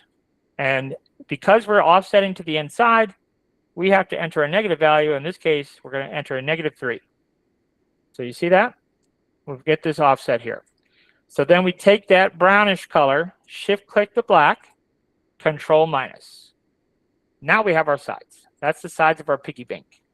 So we're just going to click sides. Okay, so that takes care of that. We're going to close that out for a moment. Now we're going to go back to our original plate and we're going to duplicate it again and turn it off. Now on this duplicate, what we're going to do is we're going to create the flange, the little glue flange. We need that glue flange. That's how we're going to glue the front to the back. So to create the glue flange, go back into offset. But in this case, we're going to not offset 3. We have to offset -3.1. So you see how that whole thing got smaller? So then we'll set that value. So we go to path and object to path. Now, mind you, this is going to be the exact same process that if you were going to be starting out in Silhouette Studio, the exact same thing. We offset 3, then we do the duplicate, then we're offsetting 3.1. It's exactly the same. So that's why I was saying, like, if you're brand new, just beginning your learning journey, there's really no reason not to just learn Inkscape. There's no reason in investing in Silhouette Studio just an extra $60 to save an SVG file. We already have that capability in Inkscape. So at any rate, we have to offset this again. So in this case, we'll go back to path effects. And this time, we're only going to offset 2 millimeters. This is just a glue flange. So -2. Okay, now we actually skipped a step because we need to duplicate it, give it a different color, and then offset -2. The difference here, the difference between these two, that becomes our glue flange eventually. Now you see there's a little bit of a little bobble right there, which is not uncommon in Inkscape. So let's go to path and object to path. That will set that -2 offset to be permanent. But this is not uncommon because we're offsetting offsets. And so sometimes when we do that, we get these weird little things. But we just double click, and all we have to do is we'll use our Alt key, and we just come in here and swipe through. You see how we're able to select all those nodes and then hit delete, and we can get rid of them. Now we can use our pan, our space bar to pan. We don't have to zoom in and out if we don't want to. But I think that was the only issue. Let me just look real quick.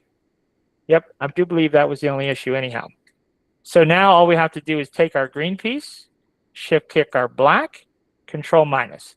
So you see how those couple of keyboard shortcuts, that control plus, control minus, we use it all the time. So it's just a lot quicker than coming up here to the drop-down menus all the time. So this becomes our flange. Okay, so now we have all of our artwork done in Inkscape. So back over here in Bamboo, we're starting fresh, right? So you're going to take that buzz starter, bring it into Bamboo, and this is where we begin. So we're going to go ahead and hit Control-I, go to the desktop, pull over our buzz starter. Ooh, we only have that. Let's see why. Let's see what I did. Yeah, because I didn't turn everything else on. That's why. So we've got to turn everything on and then save it. Just Control-S. Then we can bring over our buzz starter. And you know what? I wonder if we should make this easier. I'm glad I made that mistake, because all I need for this first build plate is our sides and our back plate. That's all I actually need for this first build plate. So maybe it would be easier just to go ahead and turn everything off. Let's just turn everything off. Boom. Okay. And we're going to turn on the back plate. So we're just going to click over here. So we're going to turn on the back plate and grab our sides. And if we just make our sides a different color here, let's click on sides. This is just for us to be able to see. So we just need those two pieces for right now on the first build plate. So let's just go ahead and we'll hit, let's do this. Let's hit File, Save As. It's our buzz starter, but build plate 1. Okay, and we'll hit Save. Then we will turn off our main back plate and our sides, turn those back off, but then we'll turn everything else back on. Because on this, yes, we need everything. On build plate number 2, we need the whole kit and caboodle. So let's hit File, Save As, and we'll call this plate 2. So now you know where to go. So for right now, all we're going to focus on is build plate number 1. Then we're going to turn it over to Maya, and she's going to get you to the same point, and then you guys decide if you want to hang out, and we'll finish it. Okay, so that's kind of how we're going to go. So let's go back in here. We're going to focus on build plate number 1. So there we go. Even if you guys just get through this build plate 1, I would consider that raging success. So there's build plate number 1. It's just 2 pieces. You can see that here. It's our back plate. So we're going to go ahead and put in our back plate. And then this is going to be our sides. Okay. The sides are the depth of our piggy bank, whatever you want it to be. In my case, I'm going to say 50 millimeters. Right? That equates to about 2 inches. So we're going to turn off uniform scale and put this at 50. Okay. And now the back plate, that is going to be 4 millimeters thick. If you're using our piggy bank plug, your plate has to be 4 millimeters. Can't be thinner, can't be thicker, otherwise the plug won't work. So just keep that in mind in the future. If you're developing your own piggy banks and you want to use that plug, it has to be 4 millimeters. So this is 4, half of 4 is 2. So that's, and if we want this to be on our build plate, that's the Z value that we have to use. Okay. So you see, that's our piggy bank, right? So now what do we have to do? We have to put in our topper. We got to make a slot, and we got to put in our plug. Okay. So I think it might be easiest if we go ahead and set this bad boy upright. So either way, we have to have it upright to put our plug in. So we might as well put our slot in upright as well. So remember earlier I was talking about how useful the center of your build plate can be. Well, in this case, we need it.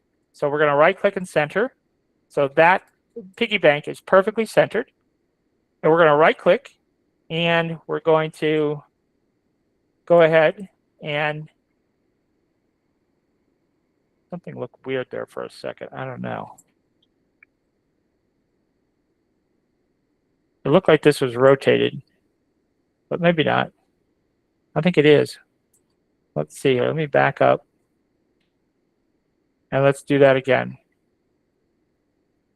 Maybe when I stood it up, it's a little bit rotated.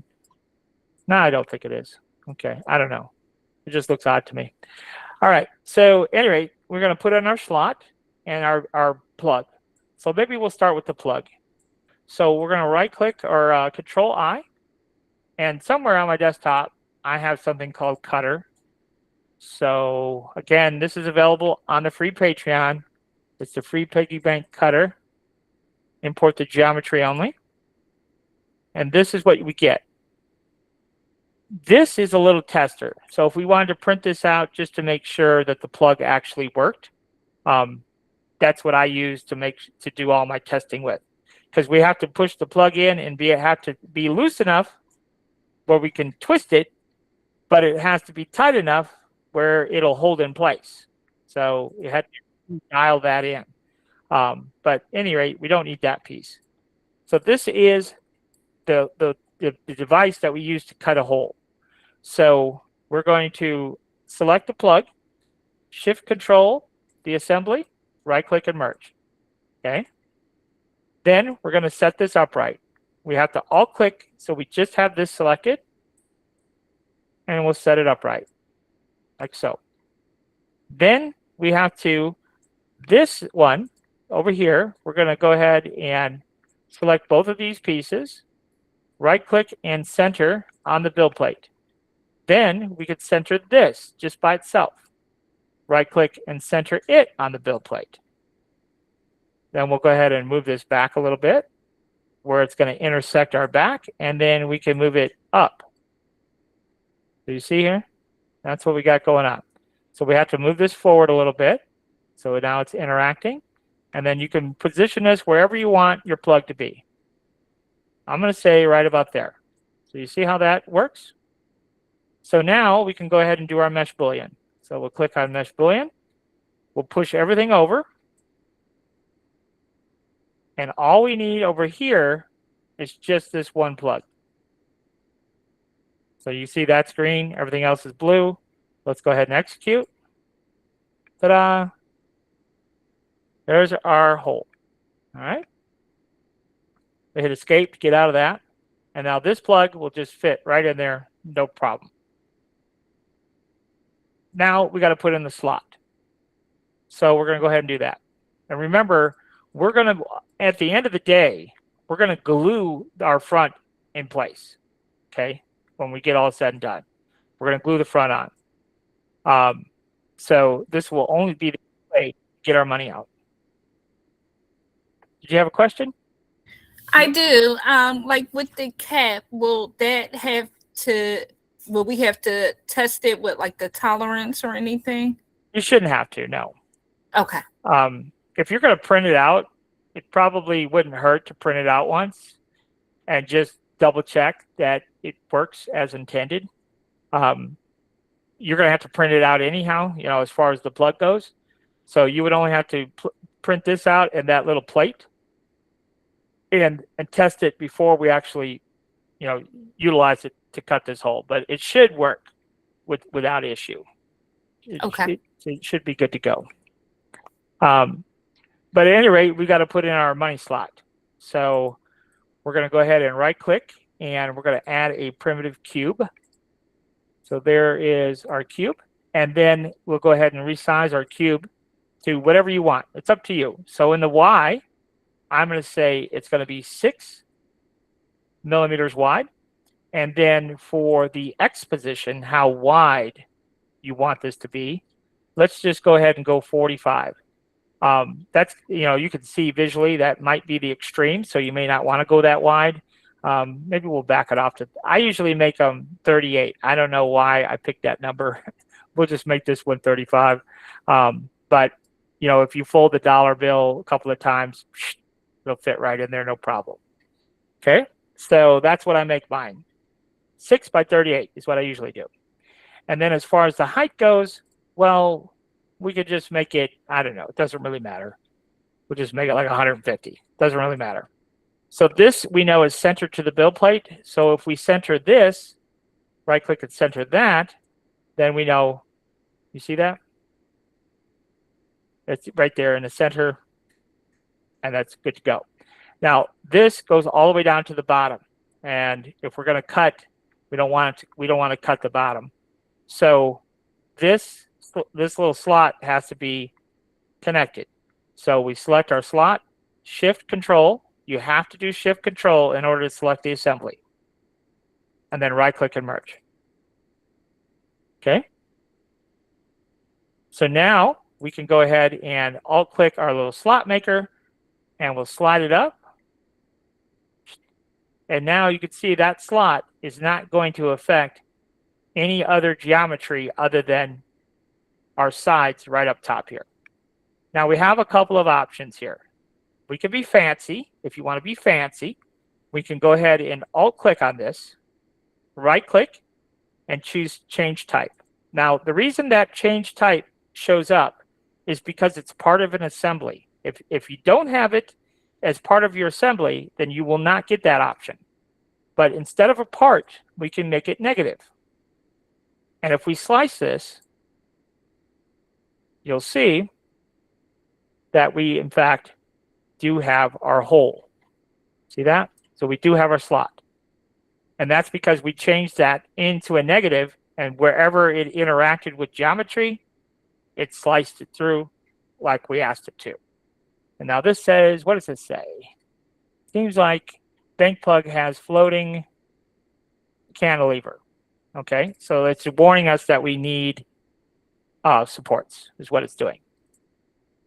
Okay, so that's and the reason it specified the bank plug and not this, because essentially what it's saying is, and I believe it, because our printer prints, right, layer by layer by layer by layer, this is curved and this is curved, right? And so essentially what it's saying is that we should be able to print this curve without supports. Now, in our case, we're not really that concerned about it. We're not going to print it in this orientation, but it's saying that we, essentially, according to the slicer, it says that we could. But who knows, right? I don't know. But one thing we might want to go ahead and do is we might want to just go ahead and cut the hole, right? Instead of using this negative, I would probably use the negative. And the reason I would use the negative is because we don't have to have a permanent hole. If I wanted to make this into a lamp base, I wouldn't have to first fix that hole situation because there'd be no hole. I could just boop, delete it. So that's an option here. Hold on just a second here. Got to check something. All right. So we're going to change it. We're going to change it back to a part. I just wanted to show you that is an option. So we're going to change this back to a regular plain old part, like so. Okay. And then we'll go ahead and make the cut. So we'll select this and go to the mesh boolean. And we just need our slot. So that's our cube. So we're going to go ahead and select that. And so you see the cube is green and everything else is blue. So we can execute. And there is our slot in our bank. Okay. So then we will go ahead and lay this down. So we're going to print it flat just like that. Now, when we print it flat, this top, that top of our slot is going to have to be supported. So we'll go ahead and select both of these pieces and we'll add supports. So we'll come down here to support tab, click here, and that will add supports. And then usually I will come down here to the top Z distance and set that to 2/8. And then our top interface layers, I set that to 4. And what that will do is that will help release our supports that much better. So what is it saying? Has floating cantilevers? Yes, we just applied. So let's go ahead and slice it and see what kind of results that we get. So you can see it says that the slice was okay. And you can see that, in fact, that top edge, right, of our slot had to be supported. It's just a couple of supports, so no big deal. And then over here, we had a floating cantilever. These little tabs that stuck out, those had to be supported. And then if we look underneath here, it's a little bit tough to tell, but these right here are actual supports under there. And they come out super easy, super clean. So no worries there. If we look at that geometry without supports, you can see kind of how it's made up and why we need supports. Let's go ahead and change the color so you can see it better. So we're going to go ahead and select that whole part.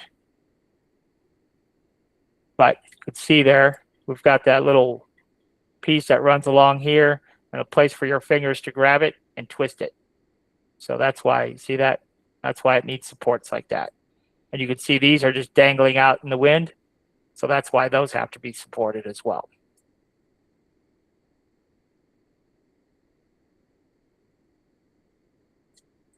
So if you could get that far and call it a night, I think that would be a good first step before we really dive in on the front plate. Because the front plate is going to take a little bit more work because there's a little bit more parts to it. Any questions up to where we're at so far? Now, Maya said she's not quite ready to go. So I'm going to save this. And I don't think I'm going to get into doing the front plate right now because I imagine she's going to be good to go here shortly. But let's go ahead. I'm just going to go ahead and save this where we're at.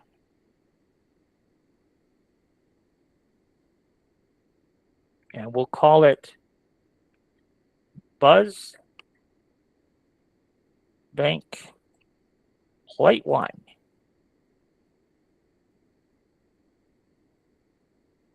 So I will give you the first piece there. And let's go ahead. We can go ahead and open up plate 2. Get that in.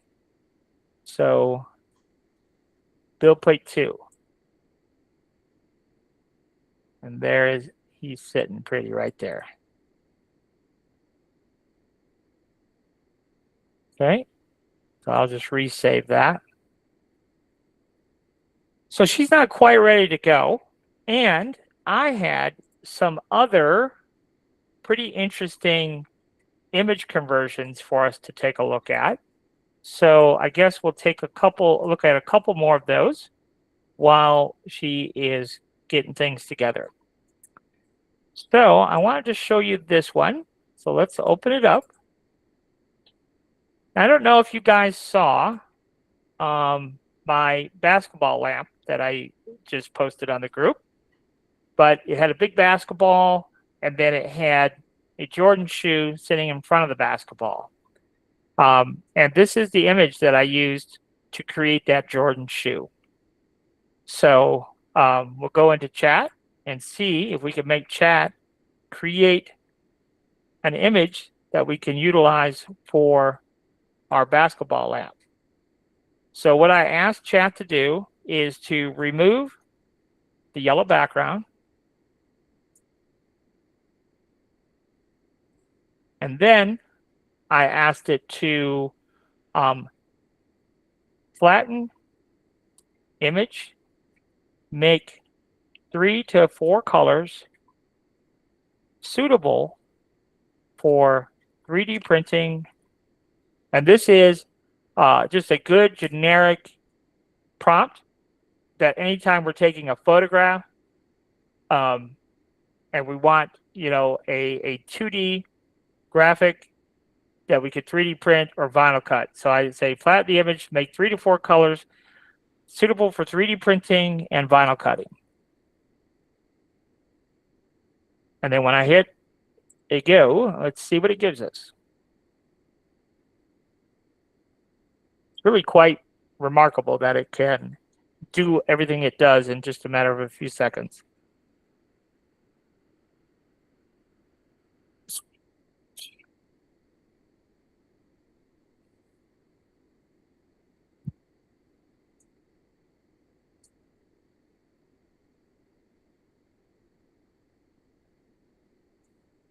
I will tell you this. anything that is Disney related, you cannot use chat for.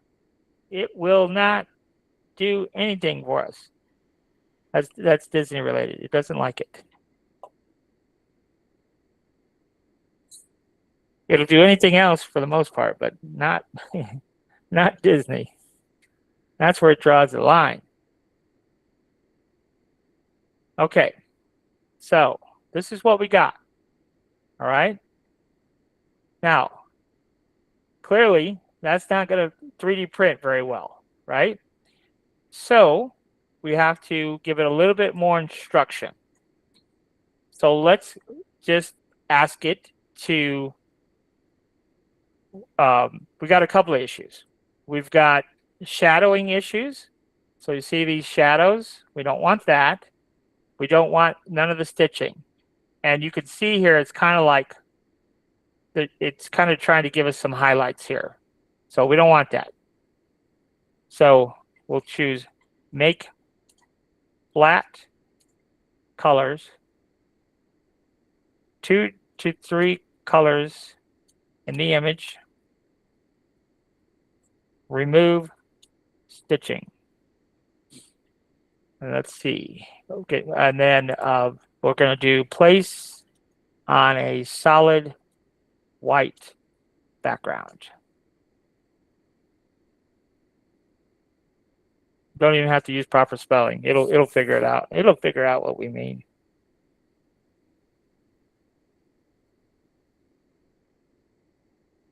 Sometimes chat can be frustrating because one night it'll work perfectly fine. It'll do everything we ask it to. And the next night it'll give us some really weird results.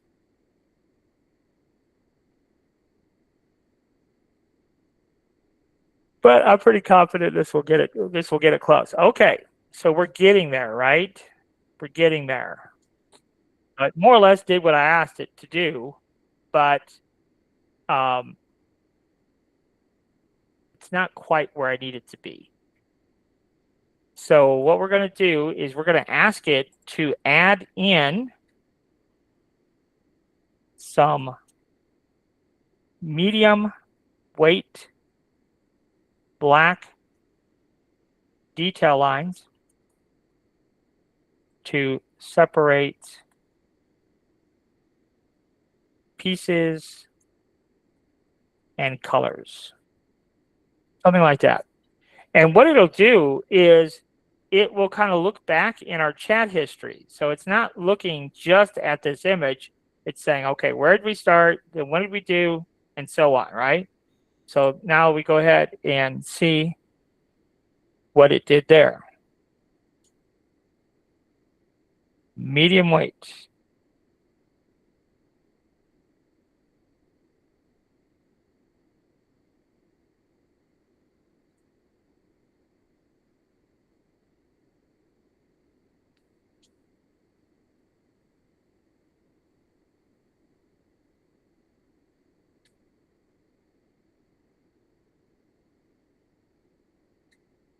Okay. Not exactly what I was hoping for, because it kind of put in those stitch lines. So, what could we ask it to do? We'll ask it to do something just a little bit different.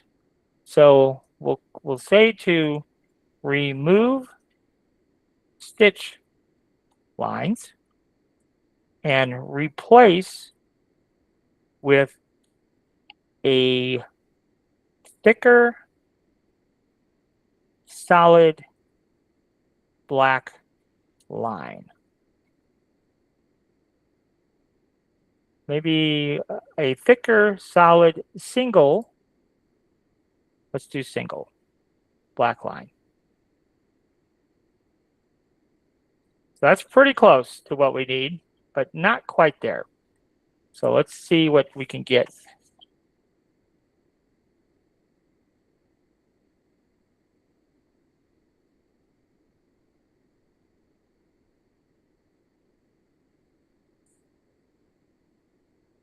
And when we get this SVG made, I'll give it to you so that you can use it, in your projects, either as a light box or a lamp base, or, you do all kinds of things. I was thinking this would be good to use like as a lamp base, and then you could, now that I like. That's what I was looking for. But you could add a name to it, you remember that Philadelphia lamp and that New York lamp? Well, even the basketball lamp that I just posted. Think about it this way. Like, what if you did a lamp, right? And you're doing it for kids' room or whatever. And you, The Knicks game isn't on. It froze. are you talking to me? Oh, I'm sorry, I hit the wrong button. Oh, okay. But anyhow, my thought is like you could do a big like letter K or whatever in the background, and then you could put this in front of it, and put the little details, like I do on my lamp bases. So you could do all kinds of different things with this. But this is a good image. We can definitely convert this very easily to an SVG file, and so we'll go ahead and show you how we do that. So let's go ahead and hit. We'll save this image. So we're going to save it to our desktop here, and let's call it shoe. Well, let's call it Jordan. Why not? Let's just call it Jordan. We'll call it Jordan 1. Save. Okay, so now we have a good shoe that we can fix. Now, unfortunately, Inkscape. Get hit by a tornado. Something. Yep, tornado. But we're gonna go. Inkscape does a terrible job at converting images, color images, to SVGs. So we don't even fight the battle anymore in Inkscape, because this is a $10 tool. It's very useful. The vectorizer.ai. They don't have a demo version on the site, so it's $10. But if you have an image that you want to see converted to a vector, you can send it to me and I'll run it through and see what it gives us. But anyhow, we're going to drag the image right here. Just click, and we'll select it here. So there's our image.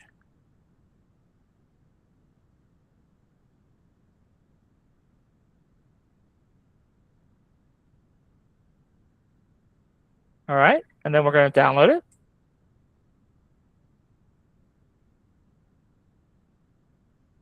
And then we're going to make sure stack shapes on top and group by color. Those are the two options I usually use. So we'll go ahead and save this to our desktop here. And then we can come into Inkscape. And yeah, let's just go ahead and create a new document. We won't put it in Buzz. So Control I to open up the image. Go to our desktop. And we're looking for Jordan 1. So there's our image. Comes in grouped. So we're going to right click and ungroup.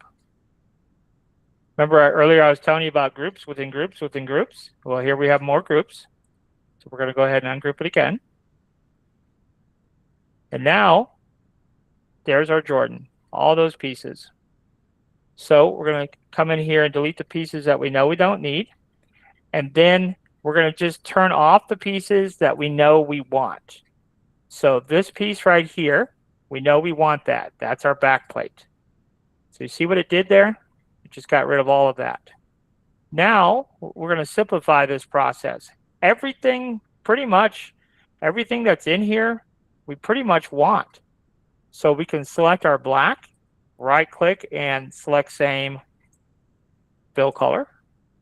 And you see, so we have lots of pieces of black, Control plus, and then we could double click and call it black. And then we turn it off. And then we have this, looks like we have several pieces of white here. No, just one piece of white. So we'll double click and call it white. And we'll turn it off. And everything else is this gold color. So we can right click, select same, fill color, and that's gold. Control plus, gold. So go ahead and turn all our pieces back on here. And there you go. So now we can easily turn that into whatever we want to.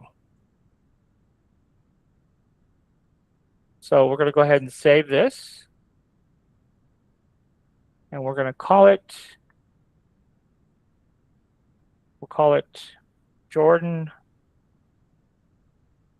Final, something like that.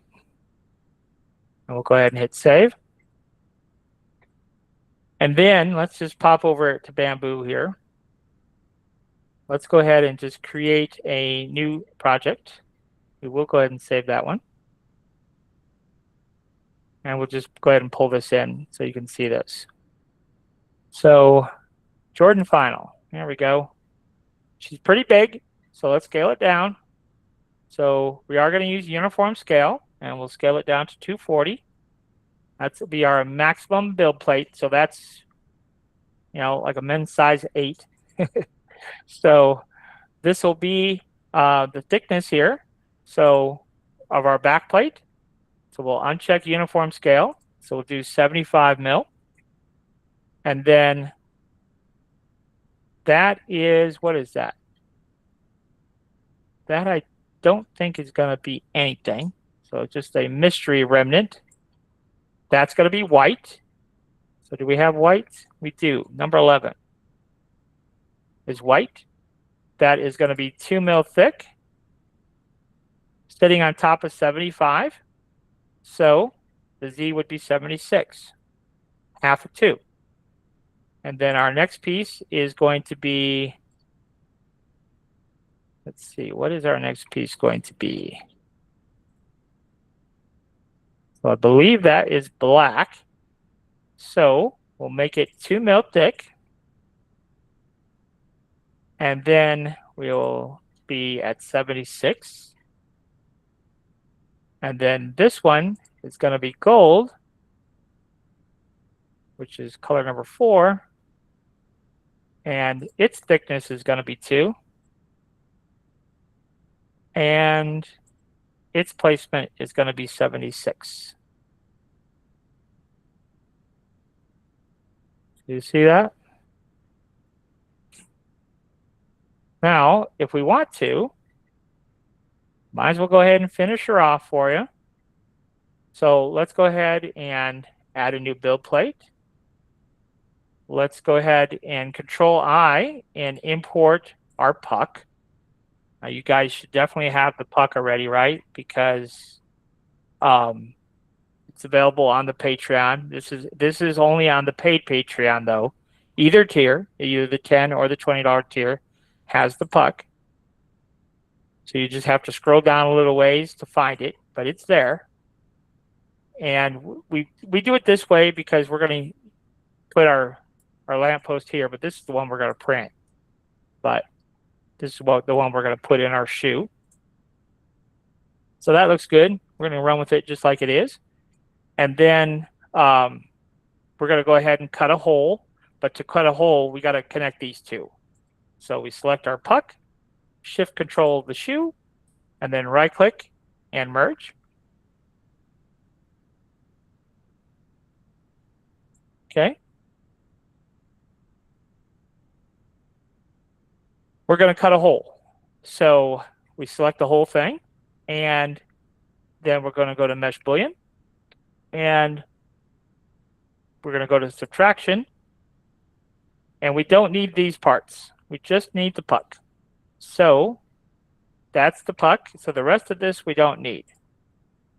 So we'll move all that over here and this one, leaving just the puck. We are going to keep the originals, and let's go ahead and choose execute.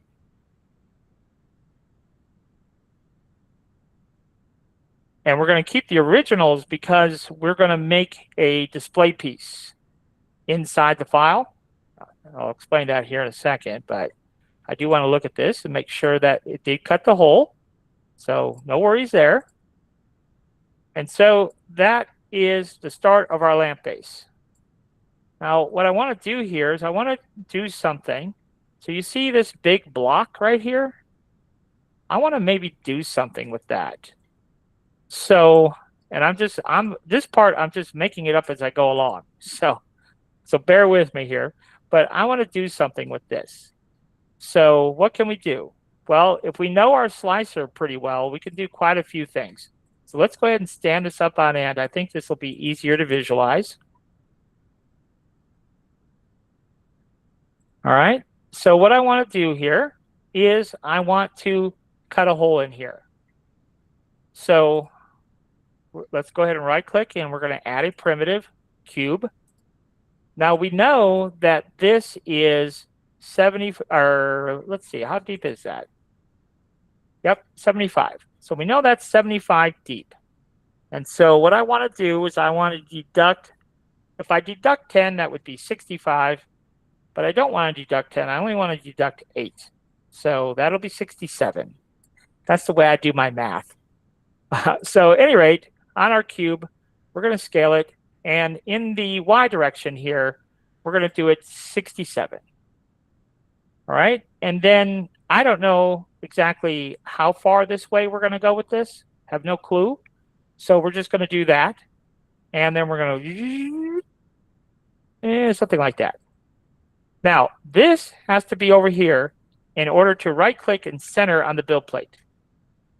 Okay? So now if we take this and center it, now it's going to center based on this front plate too. That's why you see it's off a little bit. So what we're going to do here, we have to move one or the other. And so we know that the total build plate here is an extra 2 millimeters. So if we slide this over, we should only have to slide it 2 millimeters by my math. We'll see. Maybe 4. I don't really know. It's either 2 or 4. So let's go ahead and do it. So we're just going to click on this piece and slide it over. So it in the green direction here. So we're going to make that 130 to start with. And nope, it needs to be 132. I can already see that. Now let's take a look now. So you see here, we have a 4 millimeter gap here, and we have a 4 millimeter gap here. Now let me just take a gander at this, make sure I like what I'm doing here. I think I do. So we're going to take this and shift control the assembly and right click and merge. Now right now, this big block is sitting on the build plate. So it's going to cut all the way through, but we don't want it to cut all the way through. We want to come up with it. So we're going to just go ahead and I'll click this. We're going to pull it up a fair bit. I don't want this really quite that deep anyhow. So you can make yours whatever you want, but we're just going to pull this up. And if you hit Control 3, we can look at this straight on.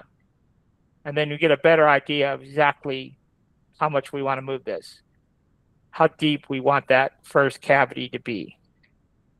So maybe, I don't know, maybe something like that. Let's just run with that. Now, you can see here it's interfering with our puck holder. So let's fix that. And so we'll go back to our scale tool. And we could start moving this little blue cube. But see what happens? If we move the blue cube, the bottom comes with it, unless we hit the control key. And then if we hit the control key, only the top moves. The bottom stays put. So there we go. Okay. Now before, remember, I'm just going to do this again because we already did it once. But if we all click and we change that to a negative, right, we can slice it and see what it's going to look like before committing to it. So we can slice it. Now we don't worry about the fact that it's warning us about supports. We don't care about that right now. I just want to see what that hole looks like. So that's what the hole looks like, right? So we could stash a bottle in there, like a water bottle, or something along those lines, stash whatever we want in that deeper hole, right? Jesus Christ, this team is terrible today.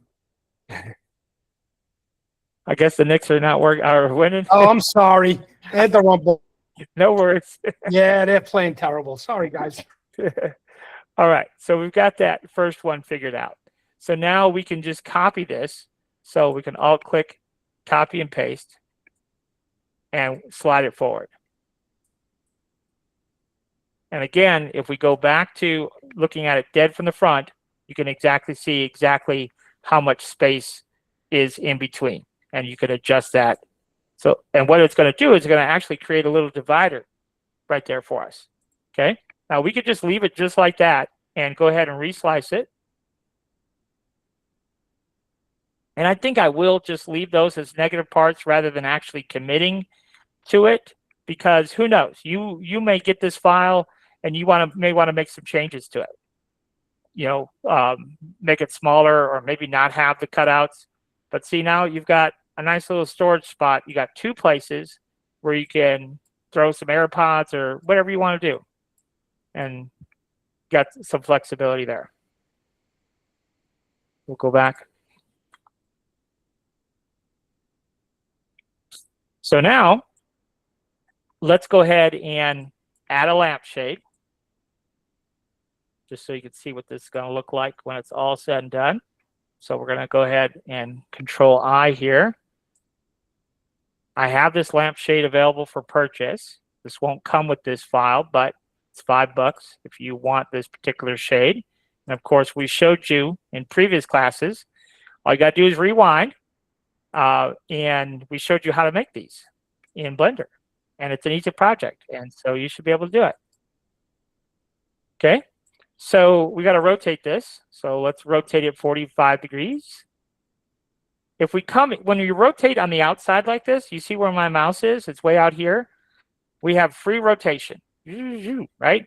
But if we come inside, we're coming inside the circle, then it'll snap to those little white lines. You still have free rotation, but you could snap to those white lines. And those white lines are 45-degree increments. So that will get it perfectly horizontal there. So then we're going to right-click here, and we're going to split to objects.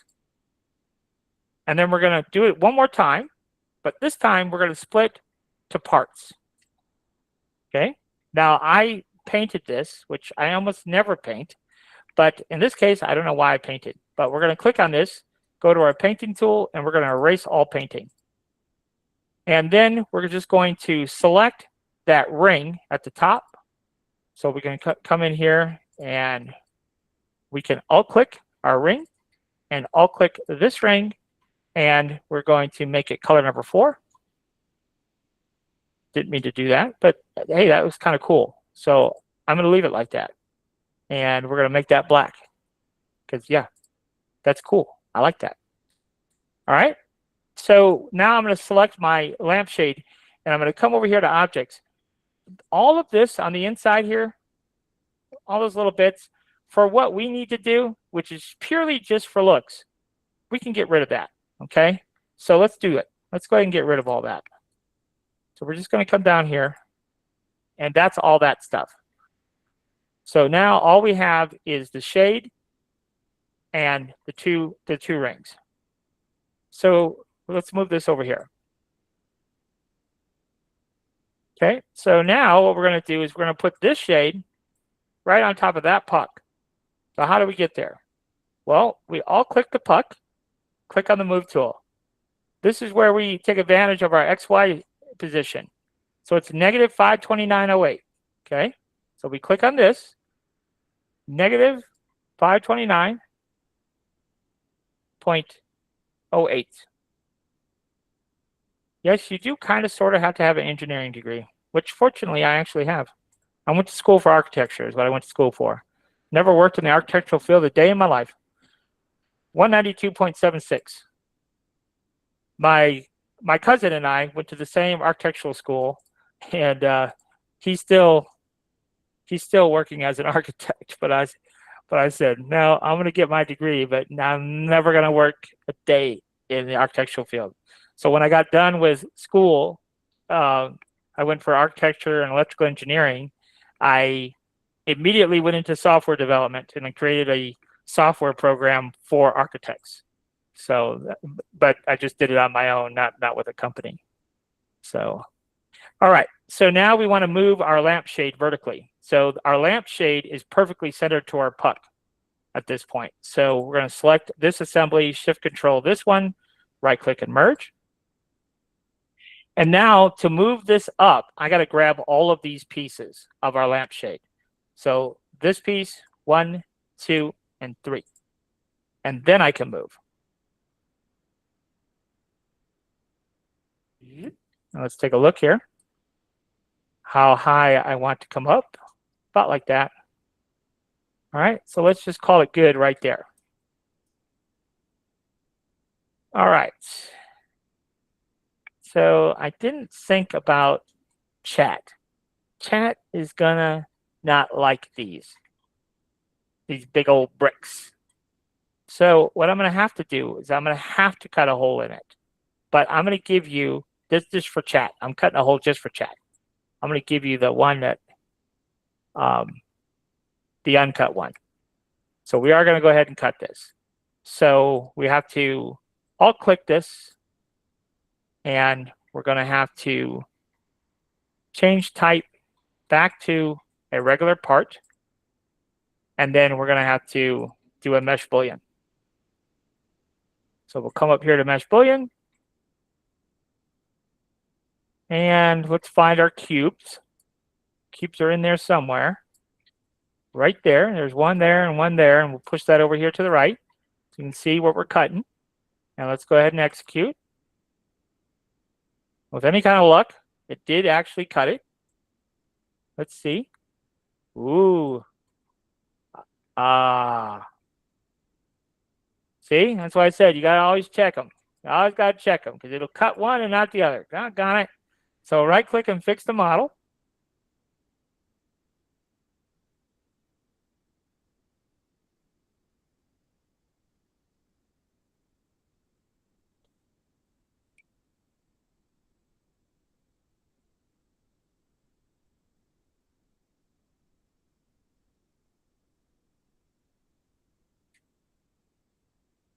All right.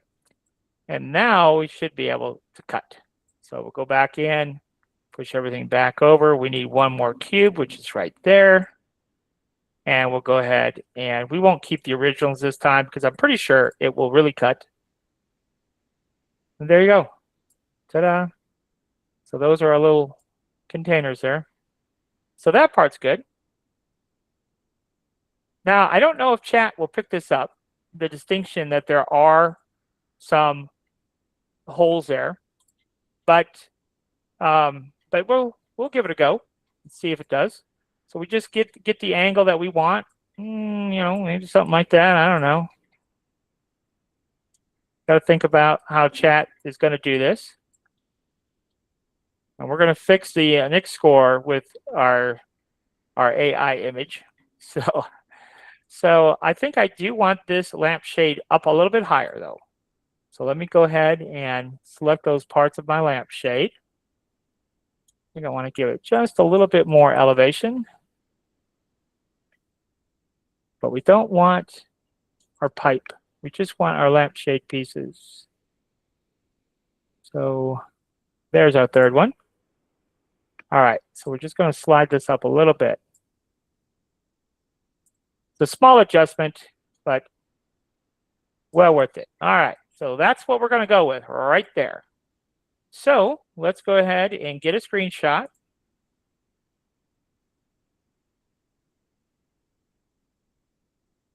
And we'll call this the Jordan 2 AI. We'll go and see what kind of image that we can create here. Let's go back over here. We'll start a new chat and we'll import our image. And we'll just have some fun and get creative with what we want this to do. So this is what we want. We want to put this on an end table in a rec room. Okay. Have a Nix pinball machine in the background.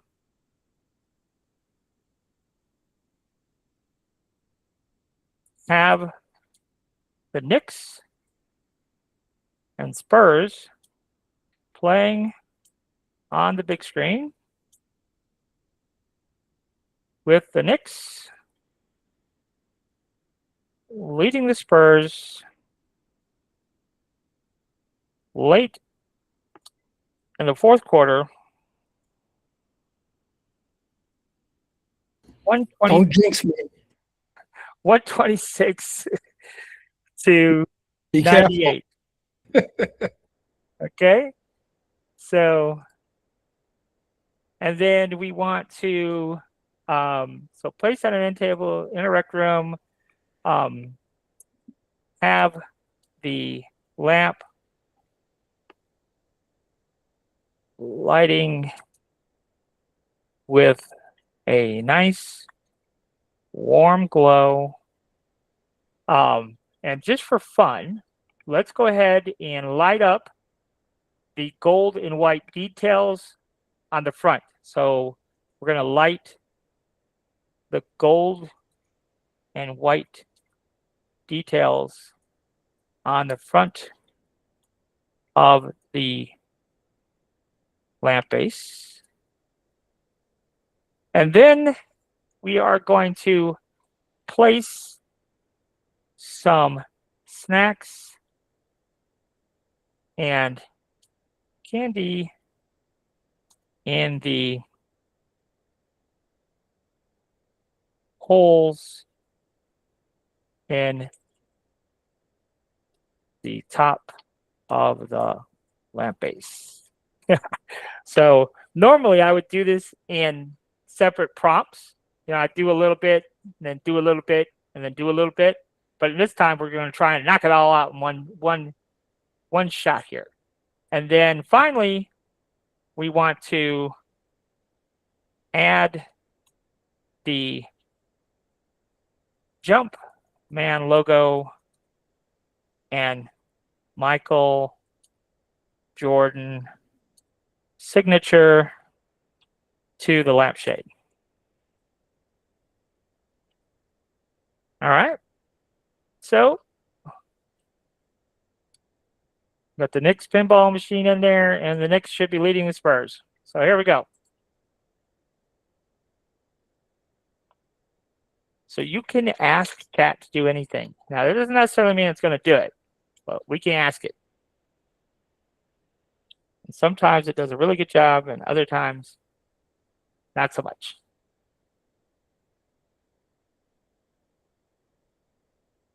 And I have one more miraculous conversion to show you that I think like it's really cool. Like I think it will really get you excited about, you know, trying to make some changes. So didn't do great. I'm disappointed. We've got a Jordan pinball machine, not the Knicks machine. It did okay with our logo. Actually, this isn't a bad idea chat gave us, right? Because we could wallow that out just like that. And that's kind of cool, but it doesn't really give a good representation of what we're actually doing because it totally changed the lamp base. This looks rounded, right? It's not flat. So that's not good. And it put the candy on top of the lampshade. So that's not good. But the Knicks are leading the Spurs late in the fourth quarter. So, I mean, from that perspective, that's good. So, yeah. Obviously, we'd have to go back in there and make some adjustments, but it did some of what we asked it to do.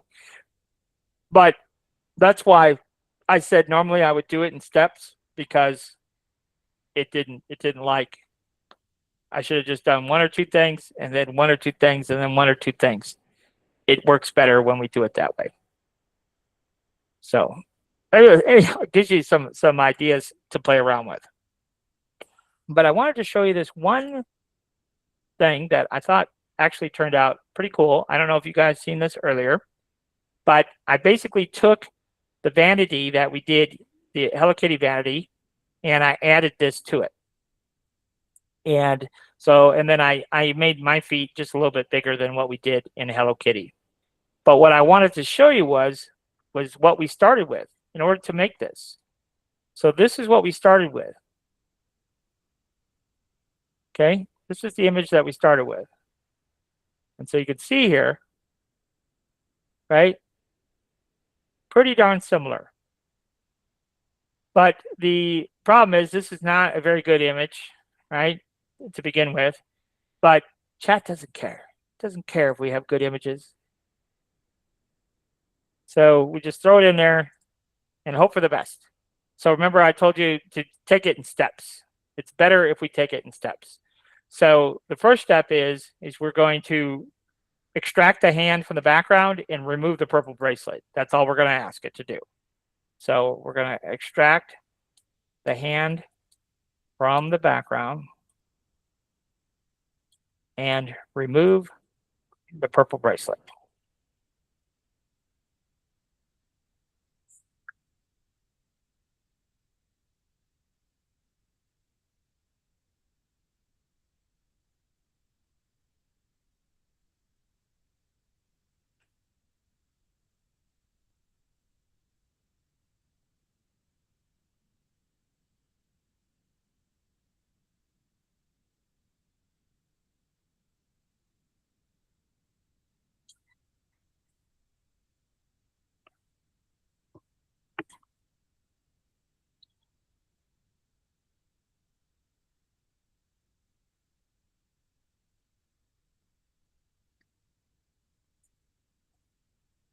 So there you go. So nice, clean image, right? Got the bracelet gone. It didn't modify our original image really significantly, but it did absolutely remove the background. And you remember in previous prompts, I always say in place on a solid white background, because chat likes to put everything on a transparent background. And really what we want is we really do want a solid white background, not a transparent one. So, but that's okay, because we're gonna keep going here and fix it up a little bit. So now we want to convert this image to a flat black and white image suitable for 3D printing and vinyl cutting. So you remember we did this prompt earlier, right? So it's one I use all the time. So let's see what we get.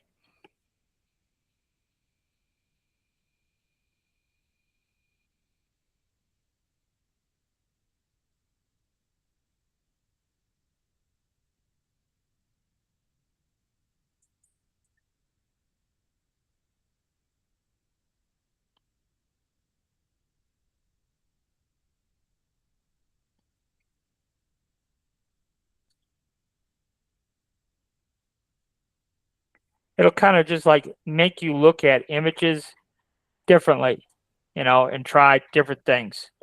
So now this is what we get. And if we look at it, it's a nice, clean image. It's going to be super easy to convert to black and white. And then you could see how we can converted that pretty easily into this part of the lamp. So now we can go ahead and just save this to the desktop. And got a lot of things open here. Let's get back to it. Well, My poor laptop. I abuse it. I don't have 50 copies of Blender open right now, do I? Nope, only 4. So, so at any rate, Inkscape does not like chat PNGs, so we're going to save it as a JPEG.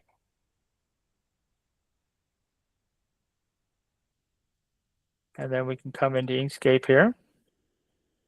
And we can just do it in our Jordan file, it's fine. So let's go ahead and import that image. And not that one, that one. So there it is. We're going to right click and trace our bitmap. Hit apply. Pull this down. That's what we get. Now we're going to do something just a little bit different here. And that is we have this open gap over here. Okay, you see that open gap? So we need to close that.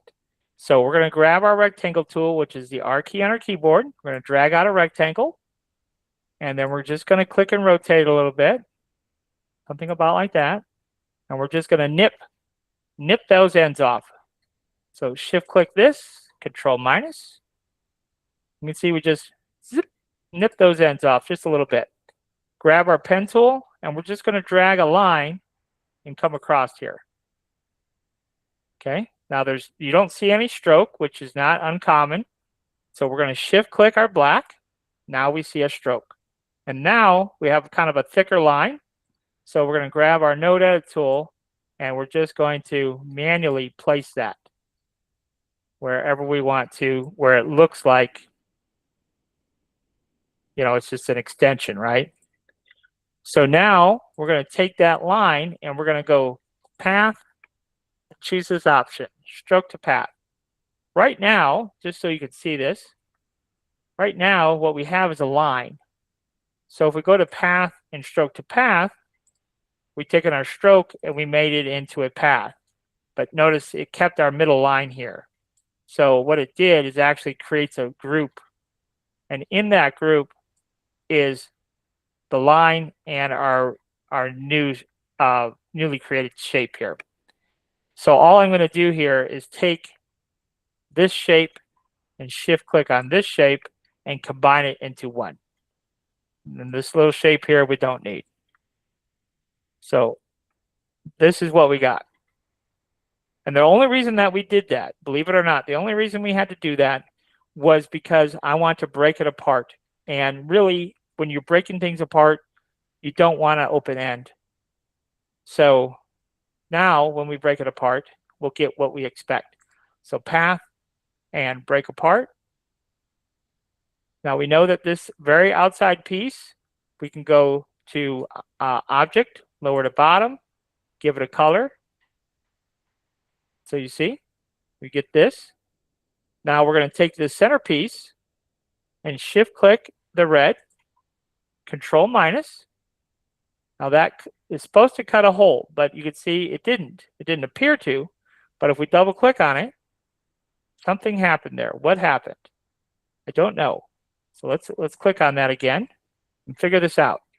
So why did I not get the results that I expected? I don't know. So let's try it again. So we'll select that piece and this piece. Let's do control minus. There. I don't know. Maybe I clicked something wrong. So now we have our hole cut. Now what we want to do is we want to grab our fingernails. So we select one and shift click that one. And then we're going to shift click this one. And then we're going to shift click that one. Okay. And combine those. And let's give it a nice little pink color. And then this will go, let's leave that for now. Let's turn that off. And then we want to select all of our black bits. So right click, select same fill color, control plus. See, nothing happened. Let's go to path and union. Still nothing happened. And I'm not sure why. We have an image selected. This image is selected. I'm not sure why that is, and that's why we can't union it. So control click the image. Now control plus. Okay, so now we can make that white. And then we can go ahead and make this black. And we can go ahead and turn on our fingernails. And so this is our back plate. This is something else in the design. Okay, that's probably all that Jordan stuff over there. So we just need that part of it right there. So let's go ahead and make a new layer. And then we'll take these components and we'll move to layer number 2. And we'll just turn off layer 1. So that when we save this file, it's only going to show those pieces. So now we can come up here and hit File, Save As to the desktop, and we'll just call this hand lamp and hit Save. When we come in here to Bamboo, we'll go ahead and save this to the desktop, and we'll just call it Jordan shoe lamp. I didn't plan on doing all this, but what the heck, why not? So that takes care of that. And then we'll go File New. I'll just show you how that hand works. So go to our desktop here. Hand lamp. Okay, so we'll make it obviously much smaller. That's a little bit too big. Something about like so. And then we just have 3 pieces. We have our back. So let's go ahead and make that like 75. That's what we usually do for lamps. Or in this case, we probably don't need to be that big. Let's do 60. And then this is going to be like a pink color. Do we have a pink color assigned? Let's just let's do that one. So now it's color number 2. And it is going to be, thickness-wise, it's going to be 2. And then it's going to sit at 76. Oh, but we made it only 60. So it's going to be 61 then. Our nails were 2. Half of 2 is 1. 1 plus 60, 61. That's how we got to 61. And then here we're going to go 2 on our thickness. And we're going to go white, which is color 11. And then that will be 61 as well. Okay. Now, on the case of that particular lamp, you could see that this would all be black, right? But I don't want black. I don't want this to be black. So what can we do where part of it is white? I wanted the black for the detail of my fingers, but the rest of it I want really to be white. So how do we do it? So what we can do is we can alt-click the base. Well, actually, the simplest way, it's even easier than that, is to just go ahead and use our cut plane tool. I forgot about that. So we can set that to a specific layer height. So right here, we'll make it a specific layer. We know that that bottom brick we know is 60 millimeters. So if we set it at 58 millimeters, now it's going to cut right there. It's going to cut a 2 millimeter sliver, and then the rest of this is also going to be 2 millimeters. So that's perfect. That's exactly what we want. So we'll do cut to parts and perform the cut. And then all we have to do is alt-click the very top piece, or actually the bottom piece, and the bottom is what we need to change white because the top is already black. So I had them both selected, and that's why that happened. So we'll just make that back to black. And so you can see how we added it to the vanity. We just stuck a pole on it and added it to the vanity, and there you go. So knock that out very, very quickly with chat. I couldn't do it without chat. Like, it would take a lot longer if we had to draw all that by hand. It'll take a lot longer. So if we need things thicker, you know, or different colors or whatever, chat can do all of that for us. Did you guys see my Harley Davidson lamp that I did? I used this logo. Let me show you what I found. This is the artwork that I found. And so let me show you what it looks like in real life. Okay, so that's what I found, right? And so I asked chat to remove the lower, so I'm just going to ask it to remove the lower right logo and place on a solid white background. Boom.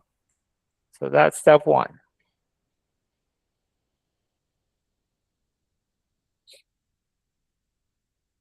I might have should have specified remove lower right Harley logo, because what does it think that's the logo?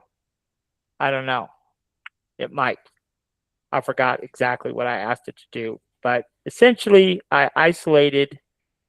I think what I actually did was I opened up the design and took a screenshot of that. Let's see. So you can see it did this. So yeah, no, that's not what we want. I don't even know where that came from.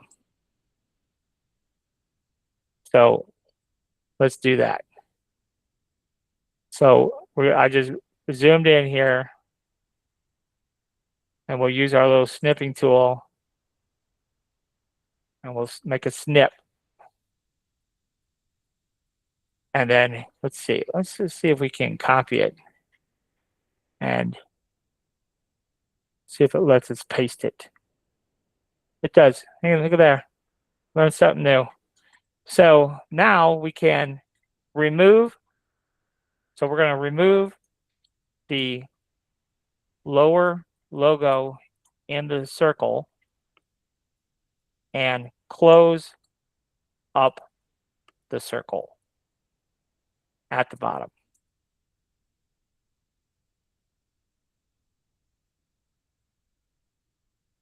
And whatever prompt I used last night, I don't know which one I used. It was something like that.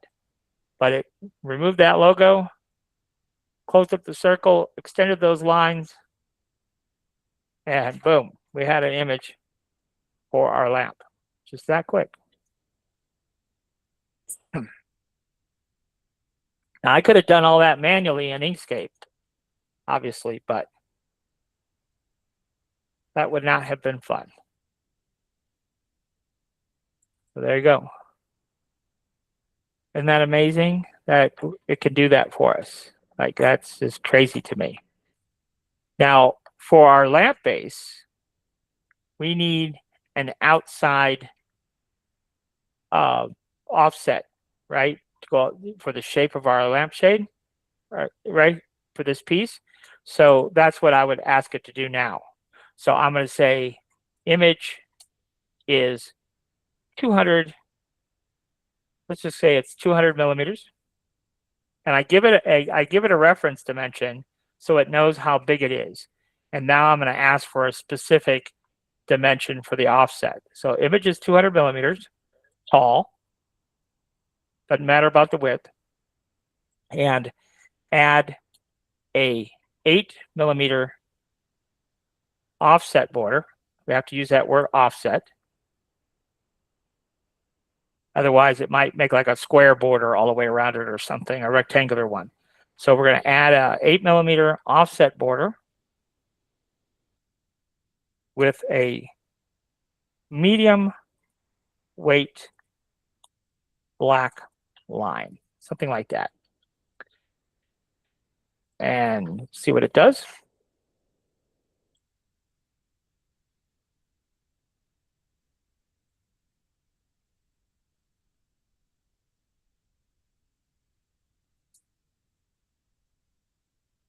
So it's going to ask us, it's going to give us two options and ask us which one we like better.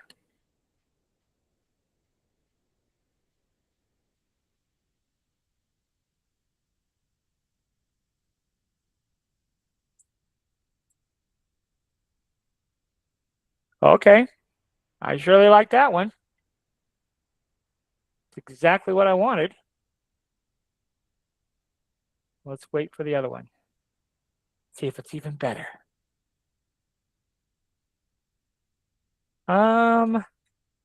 What's the difference? Let's see here. Doesn't jump right out at me what the difference is. The writing at the end of Harley and Davidson, the outline is different. Ooh, you're right. It is. And you know what? I think I like that better. Yep. Yeah, it looks a lot better on the second one. Mm-hmm. I agree. All right. So I prefer this one. So there we go. So we'll right click, save it to the desktop. And I'm going to give you all these SVGs that we're creating along the way. So you can do whatever you want with them.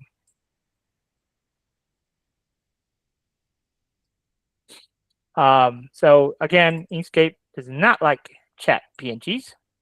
So we open it up and save it as a JPEG. But because we have a nice, crisp black and white, Inkscape does an amazing job at converting that into a vector file. So let's just go ahead and turn that off. We'll add a new layer and we'll import this. So we got that one. This is the one we want.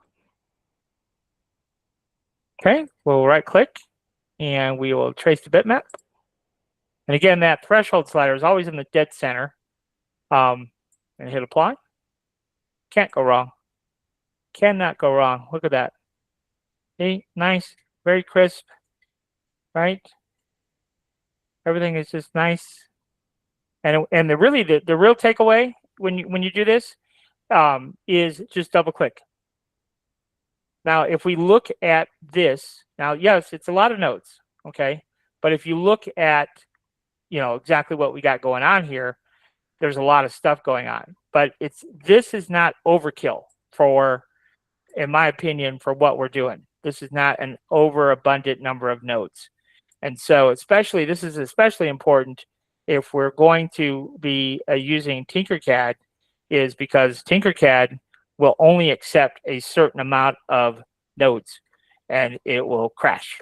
So Inkscape does a really good job of converting the artwork, but not doing it where you have a billion nodes either.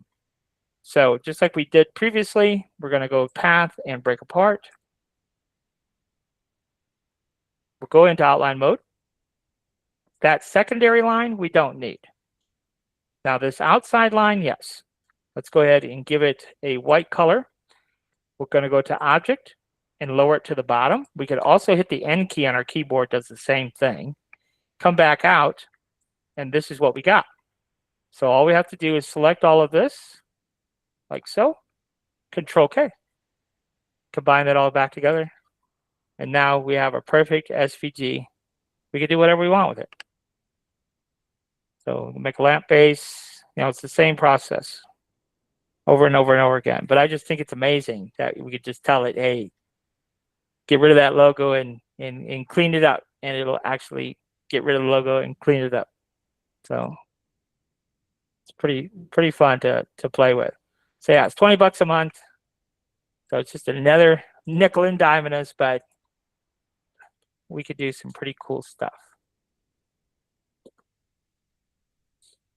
All right, I got one more I plan to do. So I'll just do it quick and then we'll call it a night, I promise.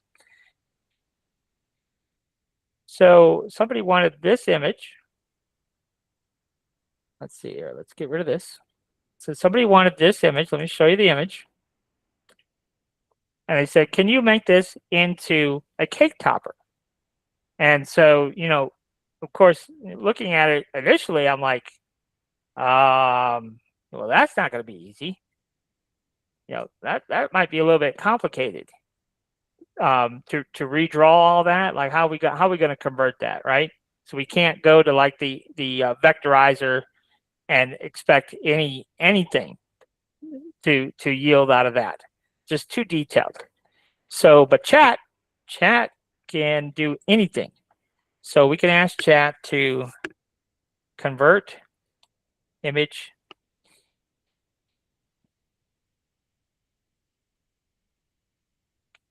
let's do this. Convert to an image suitable for 3D printing and vinyl cutting. We don't care right now. We don't care about how many colors. We just want to see if we can get an image converted to something that might be suitable for 3D printing. The image should be simplified, 3 to 4 flat colors.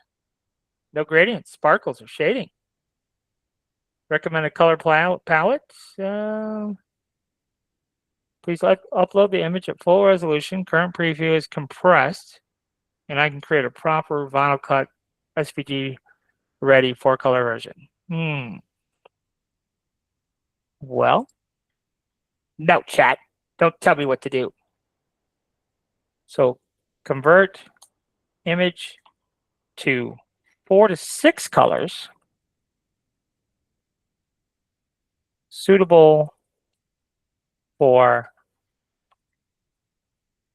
3D printing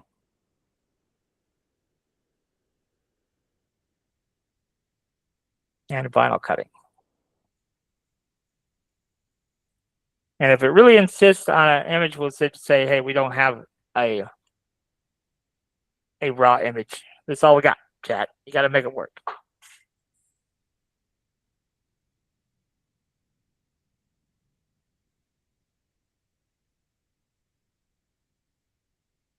But it should work. We gave it a little bit more instruction. Said 4 to 6 colors.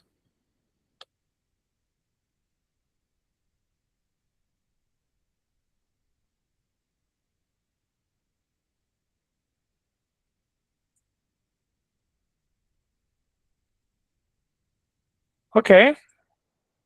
That's better. But that's still a million pieces, right? Still a lot of details, but we're getting closer. So remove all small details, shading, and make 3 to 4 flat color image. See what it does.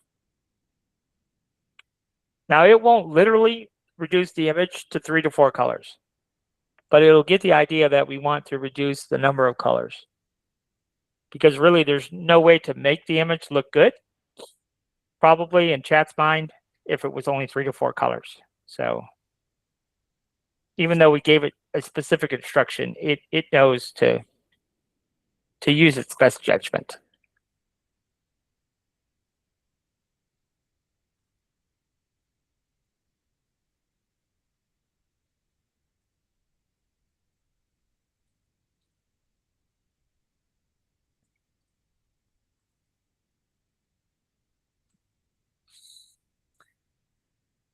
Okay, so we're getting there, right? That's more about what we need. But now it's gone overboard. It is absolutely gone overboard because we lost the detail in the skirt, right? In the different ruffles of the skirt. So we got to put those back in. So we're going to ask chat to add back in the ruffle. Let's see here. Add back in the tiered ruffle details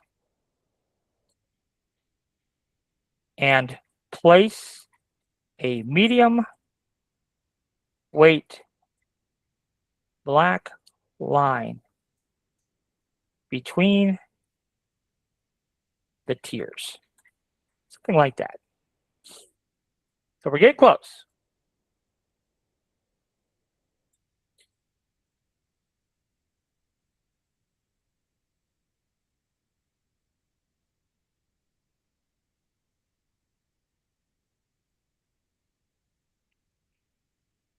Hopefully it doesn't mess it up too bad.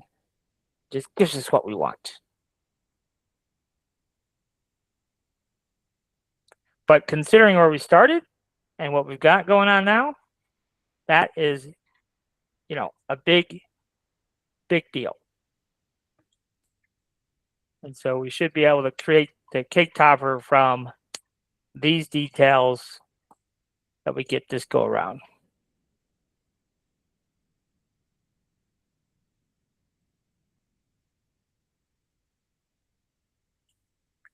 All right, it's giving us some options. One, it added the details back in like we wanted. The other one it did was shading, which we don't want. So that's is our image. And we can make that work. I think, I don't know how many colors it is, but it's simplified enough where we can turn it into a cake topper. And look at here, like if you compare, you know, kept the idea of the original, right? But simplified it in something that we could actually print and still look cute. So we can go ahead and save this. Save it to our desktop, and let's just call it Baby Cake Topper. And save. And so now we're going to pass the ball over to the old vectorizer AI. Because Inkscape will do a terrible job converting this for us.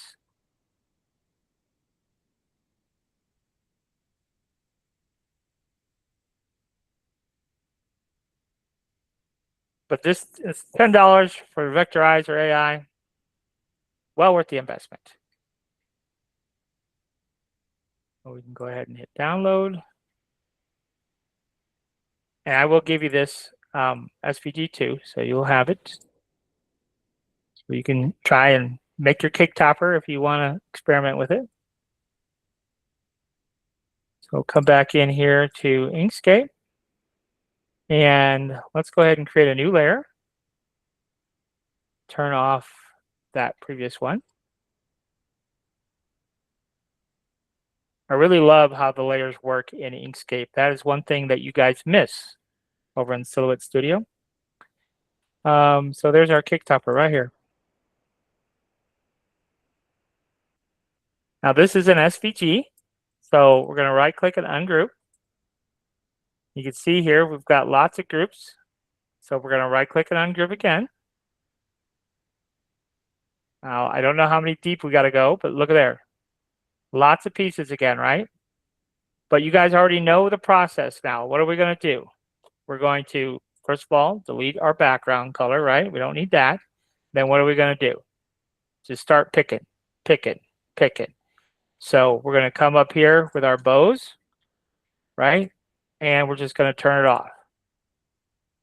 And then maybe what we'll do is just select this one shape and then right click, select same, fill color. And then let's just go, boom, get rid of all that. And then just kind of do that for each color. Select same, fill color. Boom. Any one of those eyeballs we can get rid of. Here, right click, select same. We're going to select same, fill color. Get rid of. So this obviously must be a different color. This obviously is a different color. Then our little white bits of our eyes. Select same, fill color. Bam. Get rid of that. Our hair details. Select same, fill color. Bam. So you can see there's some remnants being left behind, right? So this is our back plate. So we'll go ahead and turn that off. And we know we need these details. So we need that and that. We're going to need this. We're going to need this. We're going to need that one and that one. Don't know if we're going to need that heart, but we'll take it anyhow. Get rid of all that.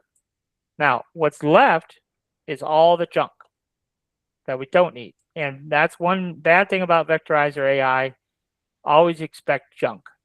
Now, it wasn't a lot, just a few pieces. But so now we have all of our pieces turned off. So we're going to select the bottommost one, come up and shift select the topmost one, and select any one of these eyeballs. Turn everything back on again. So that was our first step. We got to get rid of all of the junk. And now we've gotten rid of all the junk. So now we have to kind of pick this apart. So we're going to do our bows, Control plus, and let's just go ahead and double click and call it bows. And turn it off. Okay, and then we know we have our hair pieces. So we'll just select those 4, like so, and right click or Control plus, and then we'll call this hair. Now we could turn that off. Okay, and then we're going to leave our face because we need to do some things with our face here. Let's do arms and body. So that piece, and this piece, Control plus, and we'll call it arms and body. And we'll turn that off. What are we going to do here? This heart is going to become this color. So we select that heart because we need to minimize some colors here. So we're going to select this fill and our eyedropper, and it needs to be that color.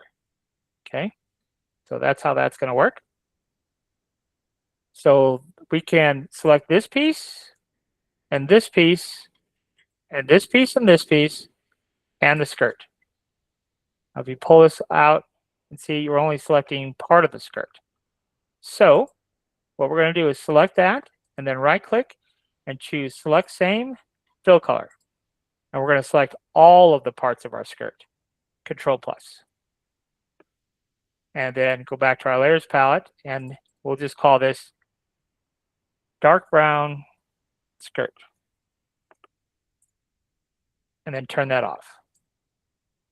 Okay, and then we'll go ahead and select this color, select same, fill color, and Control plus.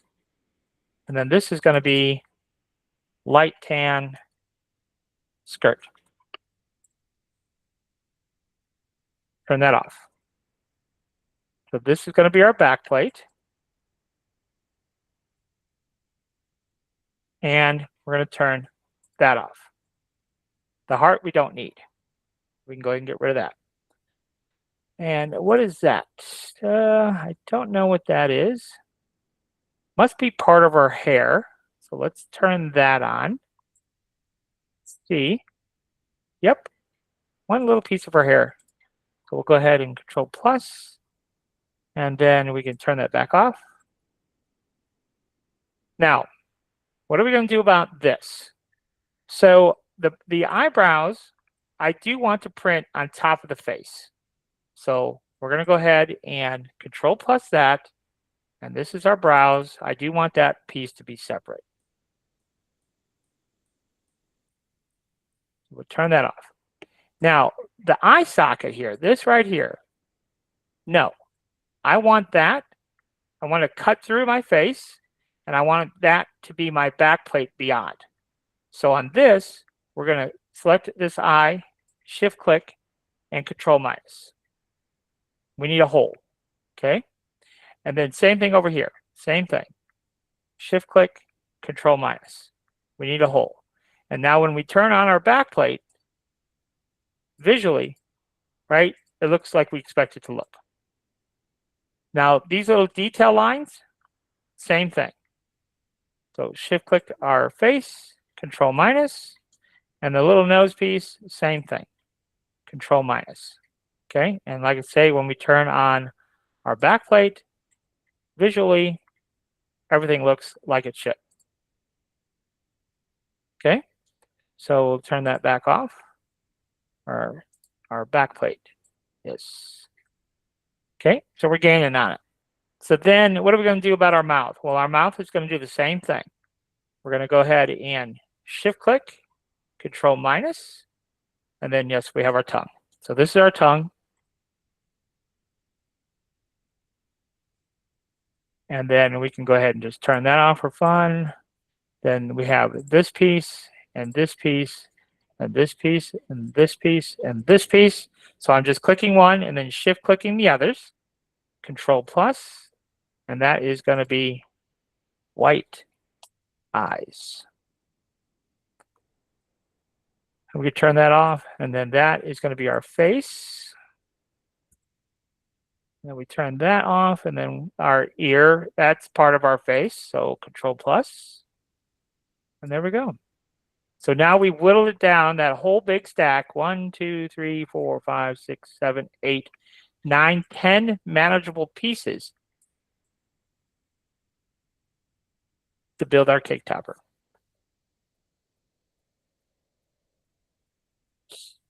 So we go ahead and we'll make this a little bit smaller in height, maybe like 150, something like that. It's fairly manageable.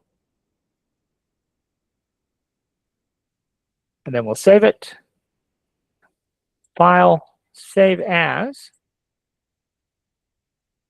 We'll call it baby. It's going to be our baby cake topper final. Save. So now, there you go. We have everything ready to go where we can go into Bamboo.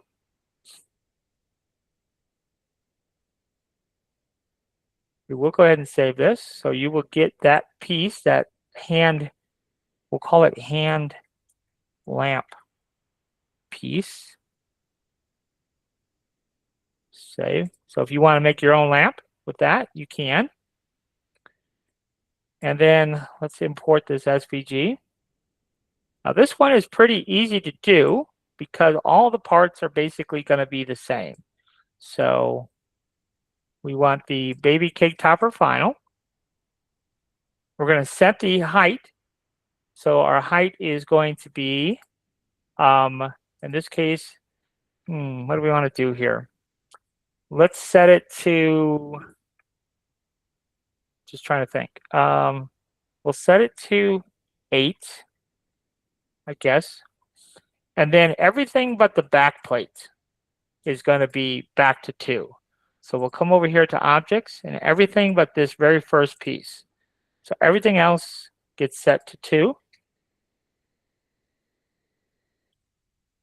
Okay. And then the height wise, we can go ahead and set everything to the height. We may have to adjust a few, but for right now, let's just set the height to 9. Okay. And look, just that quickly, our cake topper came to life. So now we have to make sure that we have the necessary colors.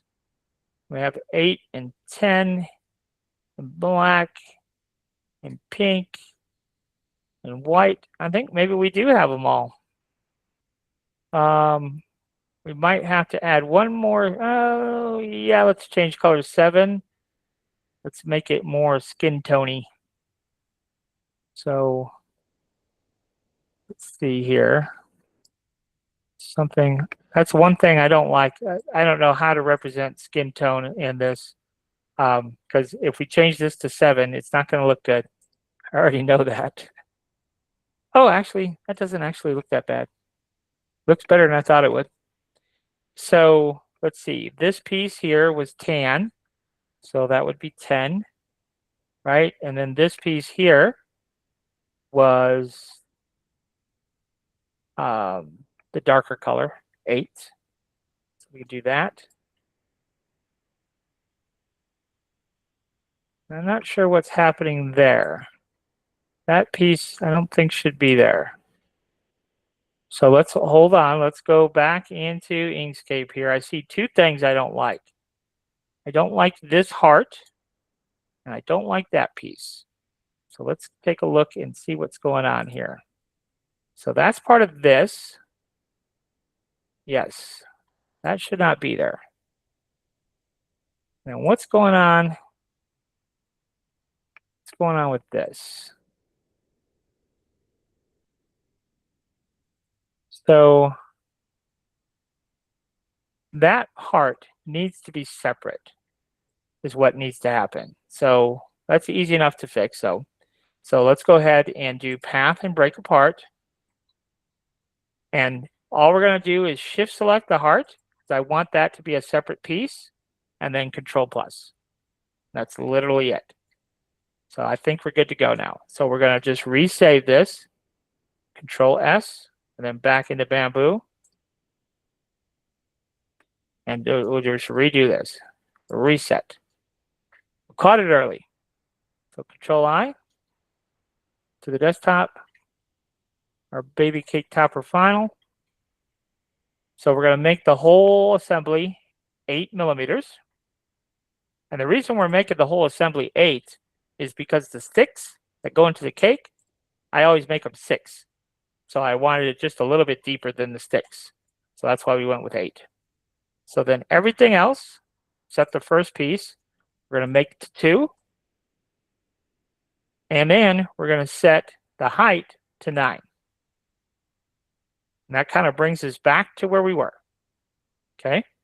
So we can either just select pieces here.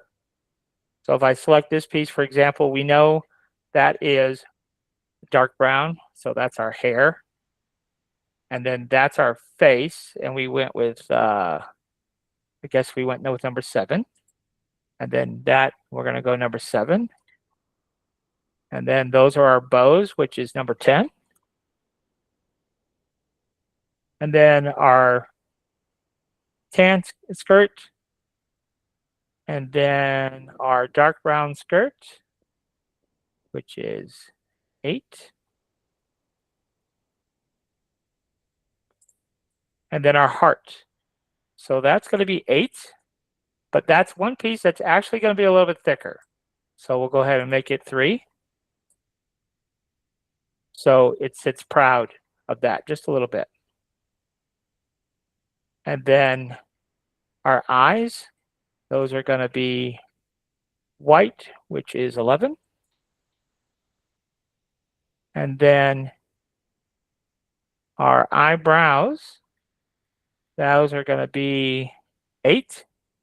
And then it has to sit on top. And so that is 8 and 10. So that is 2. So that should be at 11 to sit on top of our face. And then finally our tongue. And our tongue is 2. And it's going to sit at 9. I think we're good to go, right? Because it's already at 9. Yes. So the only thing that we might have to make a slight adjustment to is, you see the eyes. The eyes we need to change. So this one here, maybe make it 3 also.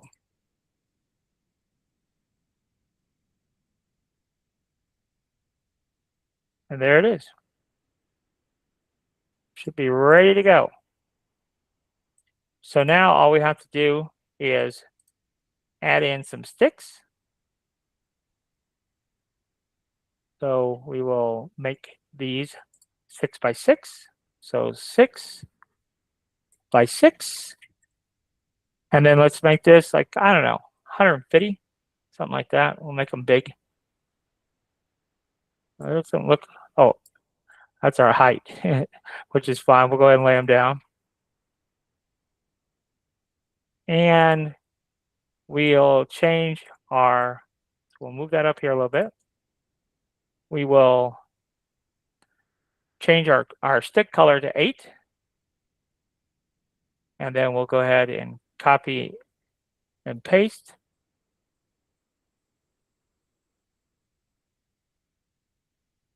Basically, that's your cake topper. So then we can go ahead and connect all of these. So we'll select that one, control click this one, shift control the assembly, right click and merge. Let's go ahead and slice her up.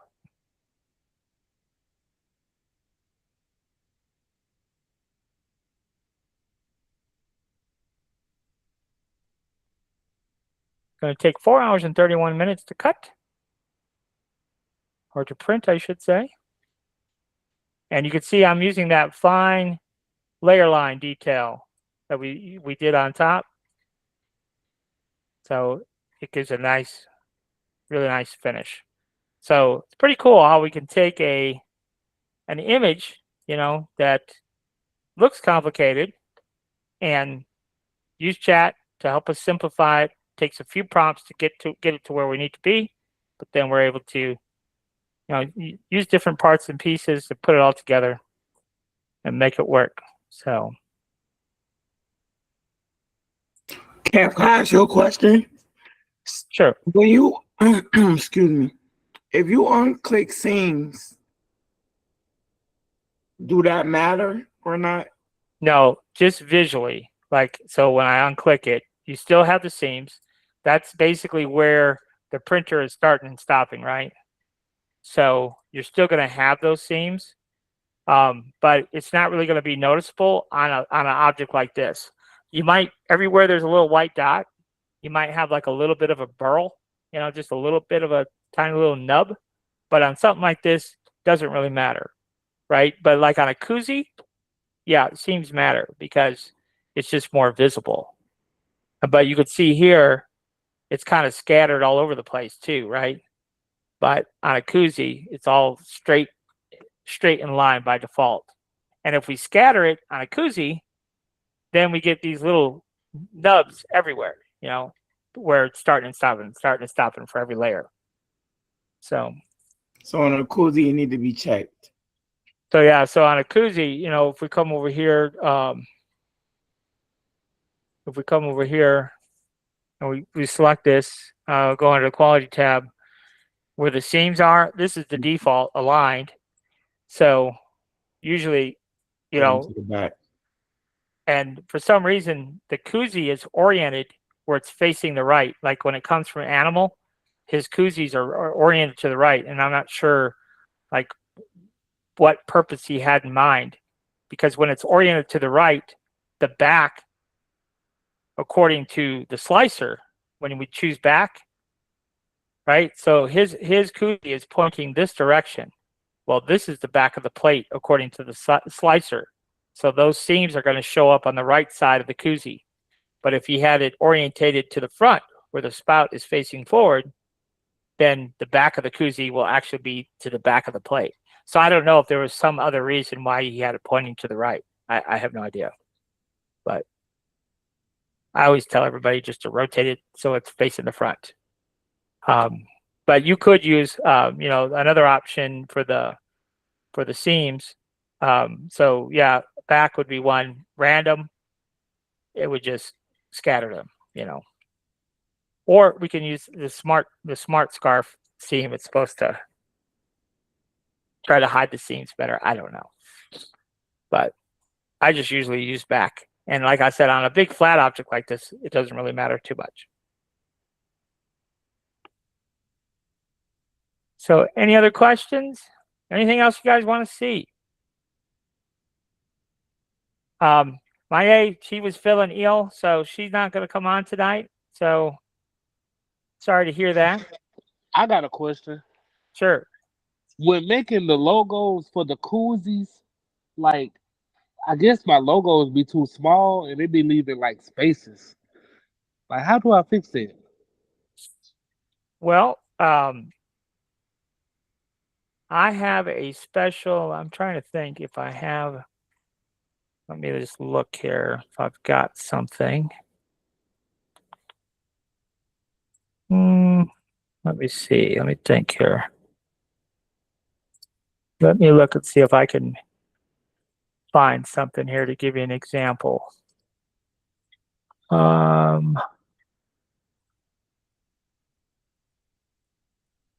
Okay, let's do this one. I think I can make this one work to give us an example. So yes, we've got to save that. Of course, we did all that work on our cake topper. But I think that cake topper is a really good example of how easy it is to go from SVG to finished 3D model just by using Bamboo Studio, like taking it into Tinkercad and then exporting out of Tinkercad and all those extra steps, completely unnecessary. If we just a few of the basic things in your slicer, and boom, go to SVG to 3D model, quick. But let's import this. I did this logo earlier for somebody. It was for a hat, which could just as easily be for a koozie. But here it is. We did this earlier tonight, actually. So right now, this is big. This is huge. And in the 3D print world, this is huge, right? It's 2 inches tall. It's tiny, but it's huge. Yeah. So what we want to do is we want to make it tiny. So let's go ahead and scale it down. So now this is only 1 inch tall, right? That's pretty tiny. We may have to go smaller yet, but let's go ahead and slice it. Yep, we're going to have to go smaller. Because see here in the slicer, it's showing us everything's perfectly fine, right? Yes. But it's only 1 inch. So that's pretty tiny. Now let's go back in and take a look at what. So I'm using the regular profile, but if we click on objects, no, everything is regular. I didn't use my special settings. All right, let's scale it down some more. So now, maybe some more. This is a 1/2 inch tall. So I don't know, maybe it wasn't a good example, but let's see. Yes, there we go. That's what we're looking for. Yes, I be having problems like that where it Yeah. be skipping. Yeah. So you see how crappy that is, right? Well, what we're doing is we're asking for the impossible, right? Because our 0.4 millimeter nozzle is only capable of doing so much. But can we make this better? Well, I think we probably can. So let's go back over and to our prepare tab. So now we can see this is really tiny, and that little speck of dust, that's really tiny. So, but let's see what we could do. So first of all, we'll select the whole assembly, and then we'll come down here to the quality tab. And we did this earlier, but I know you're just coming on late, so we'll do it again. So 0.25, 0.25, 0.25, and 0.25. Okay, those values, 0.25. And then we'll scroll down. And then this, we're going to go with Arachne. Okay, and essentially, those settings will yield you the best possible result you can get when it's microscopic. So we'll reslice the plate. And you can see it's better than it was, right? Some of those details did come back. We're still missing one tiny little spot here, but the rest of it pretty well came back. We lost a speck of dust, right? But the rest of it could possibly pass. But that's really tiny. You know, that's really tiny. That is, you know, that's only 15 millimeters tall. So that's barely a 1/2 inch. So when we're talking about that, you know, that's very, very tiny. That's, you know, it's probably not even a millimeter wide. Like, it's really tiny. You know, if this whole thing is 16 millimeters wide, how tall is that? How wide is that? You know, that's got to be really, really tiny. In fact, if we slice it, if we look in the preview here, we could probably see that this is only one pass, right? So what does that tell us? That tells us that that is only 0.25 wide, right? That's 1/4 of a millimeter wide. Now this, it actually has a couple of passes, right? So it's 0.25 wide. So this is a 1/2 millimeter wide. So when you think of it like that, that's really tiny, like really tiny. And see, we have this gap right here because Our nozzle is going to go to the edge of the letter, but it's not. This is smaller than 1/4 of a millimeter. So that's why we have that gap there. So the only solution to that would be to switch to a 0.2. Like if you're printing that fine of details, would be to go to a 0.2 millimeter nozzle to bring back those details. But I would try setting those, if you haven't already, try setting these values to 1/4 millimeter wide, and then see if that does not, and then change your wall generator to Arachne and see. Now, if we turn off, let's just turn that off. Let's go back to classic. You can also change the walls to like 0 or 1. Yeah, we could do that just to see if that would do anything. It might. So let's do that. Let's go ahead and set our wall loops to 0, and it looks kind of funny without wall loops, but All right, you might need 1. right. So we go back to the prepare tab. Yeah, we're gonna need at least 1, for sure. There we go. So now we brought back. But hey, look there. Look at there. So we brought back the end of our E, and now we have 2. And then where we had a gap, remember we had a gap right here? Now we don't.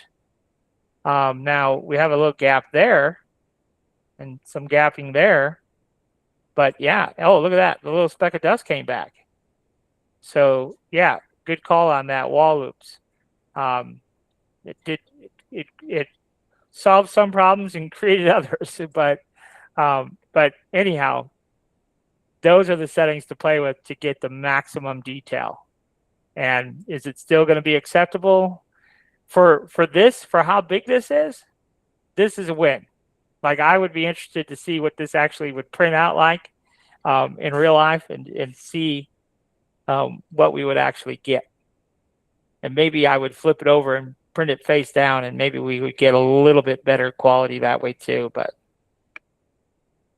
But what you see here is more or less what you get in reality.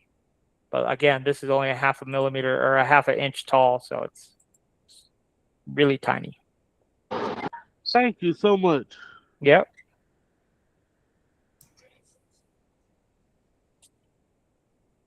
Any other questions? If you got time, Yeah, what you got? What you got? I'm having a problem with the SVG. I don't know if my prompts I'm putting in is wrong, but it's a sneaker. Uh-huh. It got like stitching in it. It's an old sneaker, but I try to turn the PNG into a SVG, and Can you email it to me? We'll take a look at it. yeah. Got you right here. I was waiting for you to say that. Yeah, we can take a look at it quick. Whataburger's open all night, so I can go there whenever I want. Kev, somebody asked if you could show those settings again so they could screenshot it. Sure. So let's select that. So we have to select, and we don't have to do it this way, but this is the way I normally do it. You can set these settings globally. So let me just show you that first. So if we come over here to global settings, I actually have a can opener profile that has these settings set globally. And that's a little underutilized tool also. Like when you're setting up these profiles, all you got to do is click on that little icon right there to save that custom profile. So if you want to call it Ben's Fine Details or whatever, and then you can call up those settings whenever you need them. But there's quite a few changes in the can opener setting, a can opener profile, involving supports and line widths and all that stuff. So we just save that, and then we can call it whenever we want. But anyhow, if we're on global, so we're on our standard profile here, and then right here. So the default line width, 0.25, we don't mess with the initial layer. A lot of people have problems if we go less than a half a millimeter with the first layer sticking, but then everything else, 0.25, 0.25, 0.25. Now, not the sparse infill, but just those settings. So the top surface, inner and outer walls, and default, 0.25. Now, if we select a shape and come to objects, same thing. The only thing that we can't really adjust here is the initial layer height in objects. But down here under quality, see 0.25, 0.25, 0.25, 0.25. It's the default, the outer wall, inner wall, and top surface. And then we come down here for the wall generator, Arachne.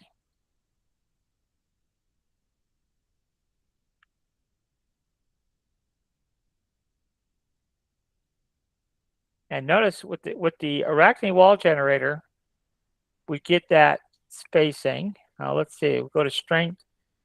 We should still have one wall loop, yep. So with the Arachne wall generator, we have that space.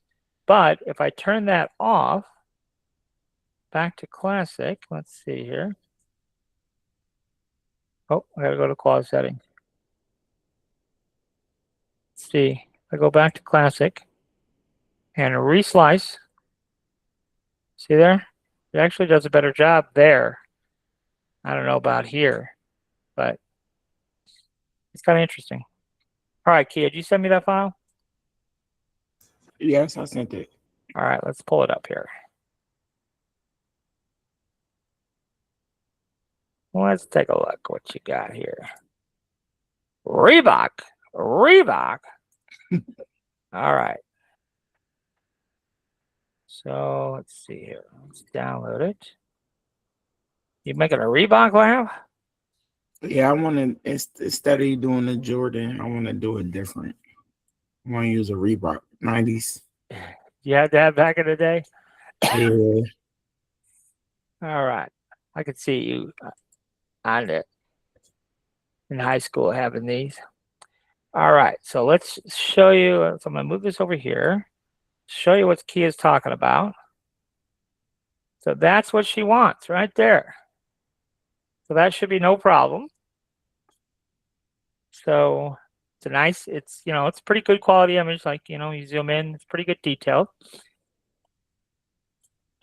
So let's force chat to our will. And we have one open. Nope, I don't guess we do. So let's go to chat. All right, Mr. Chat. We're going to take this shoe and just drag and drop. And let's see, we're just going to do this in baby steps. Convert image to a flat 2 to 3 color image suitable for 3D printing or vinyl cutting.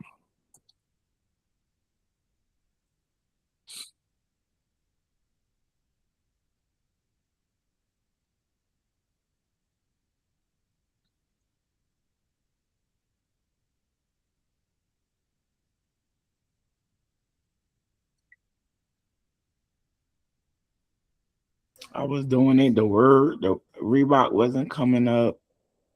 Then the stitching. Well, you know, there's not a lot of detail. I was going to say there was not a lot of detail or contrast. That's the word I was trying to use. Contrast between the Reebok and the background. You know, you can kind of see that, right?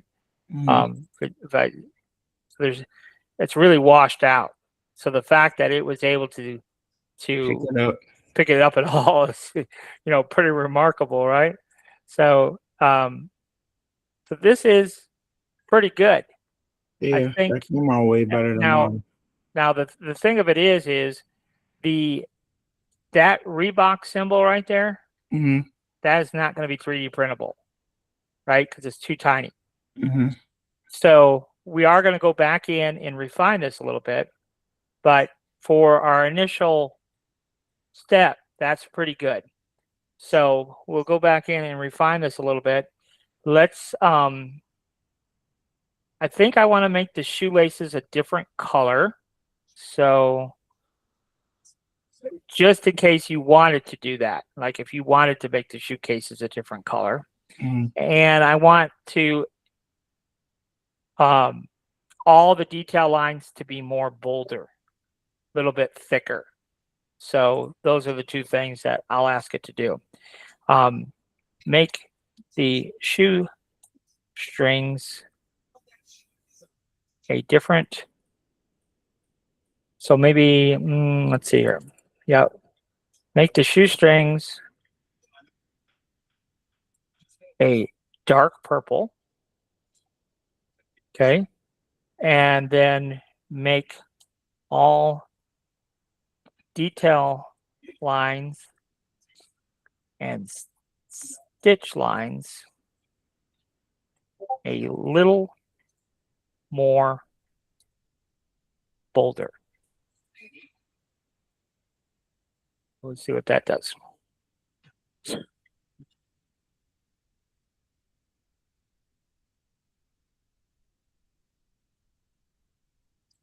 And then one thing I know we want to do is add a thin black border all the way around the entire image. Or white, maybe. Well, I'll probably do it in black. Probably do it in black.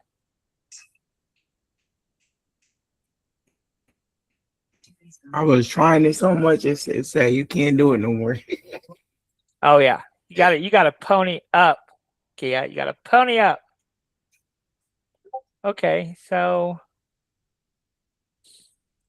let me look. Let me look. I don't know. I think that's pretty clean. I don't like. You see here that this outline. I don't really like that it's two different colors there. I don't know. But otherwise, these lines I'm okay with. Would they 3D print? Probably. I think I'd be okay with that. Then we have dark purple laces. I'm going to try one more thing because I'm just thinking about the next step. We got to convert this into an SVG. And there's not a lot of contrast, right, between those two colors. And so it might be a little bit more complicated for the vectorizer to differentiate those two colors. So what we're going to do is we're going to just ask it to Could you Yeah. change the color? well, yeah, we're going to make it dark purple. So make bottom sole of shoe a dark purple. And we want to just, I wish these lines were just a little bit thicker. And make detail lines a bit thicker.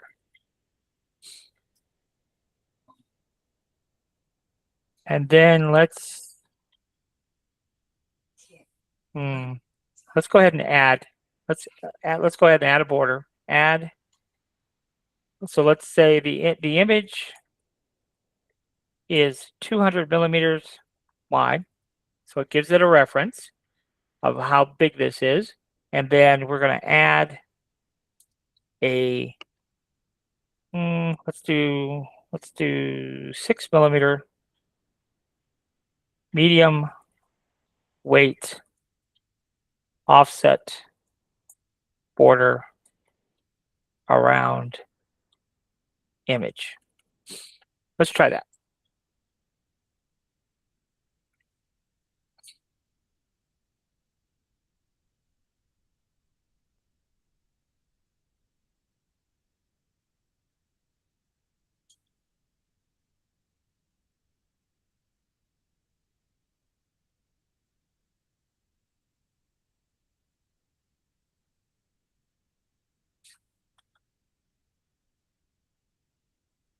And this should get us pretty darn close to what we want.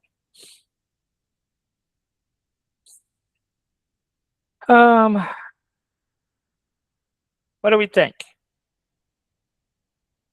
Like it? Better? Worse? Did we go too far?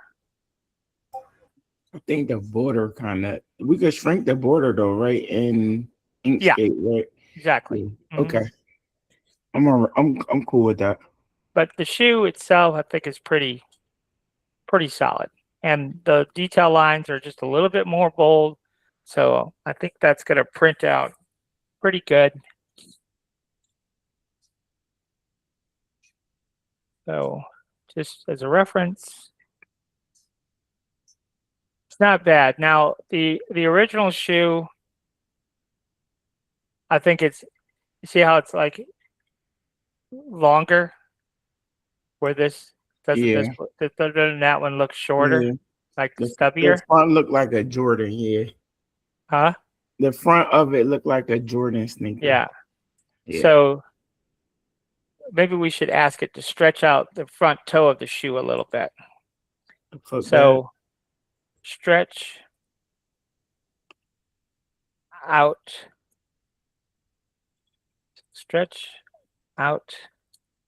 the front toe of the shoe.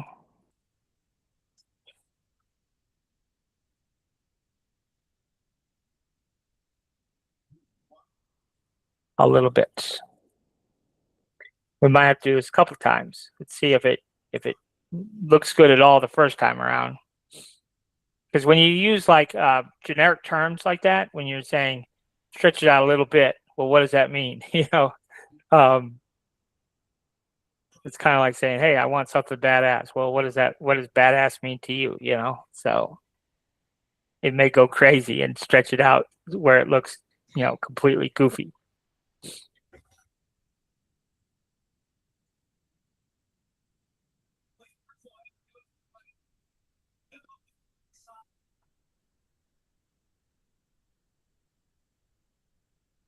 All right.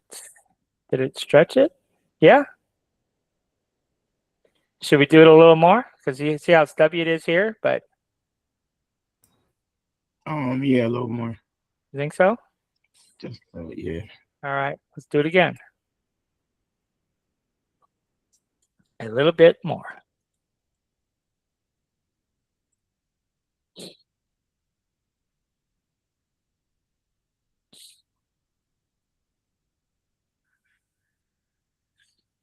I'm thinking you wear a size 10.5 women's.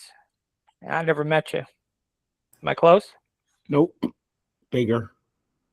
Dang, okay, 12.5 women's. How tall do you think I am? I'm 6 feet, Kevin. 13.5 women's? Yep. 13. 13? Mm-hmm. Were you a baller back in the day?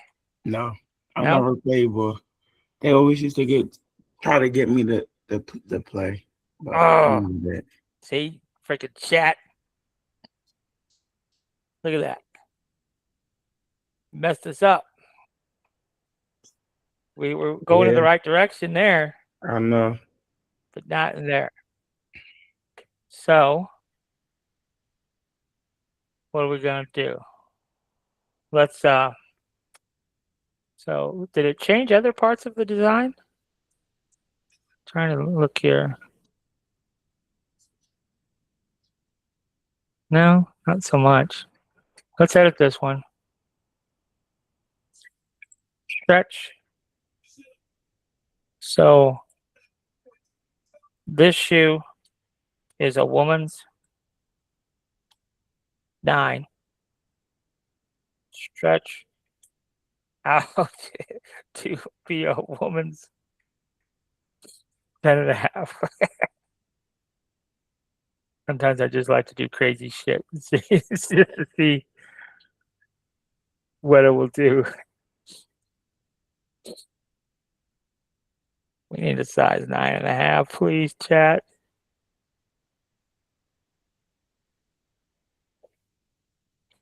That's what I do when I'm bored. I do crazy shit with chat to see what it will do.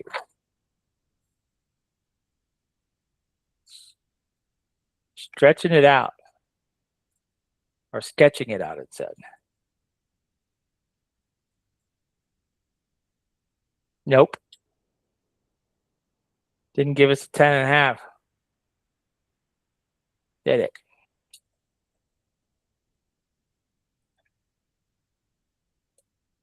Stretch out the toe of the shoe.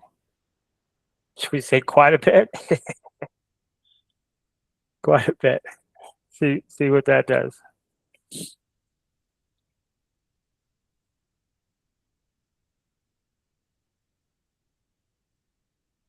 And you know, we could probably do that in Inkscape too. Like we can elongate it. That's all we're doing is stretching it out. We can do that in Inkscape.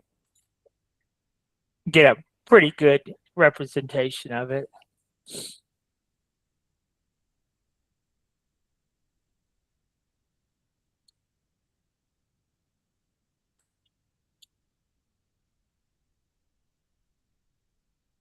What do you think? I like that.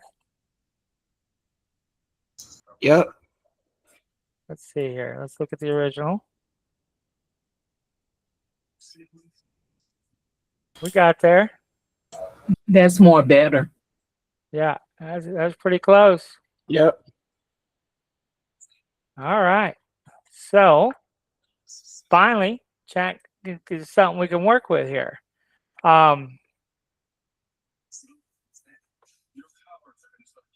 Yes, so let's go ahead and save this to the desktop. We'll call it, can we call it Kia Bigfoot? You sure can. And of course, we know chat or Inkscape hates that PNGs. So we got to save it as a JPEG.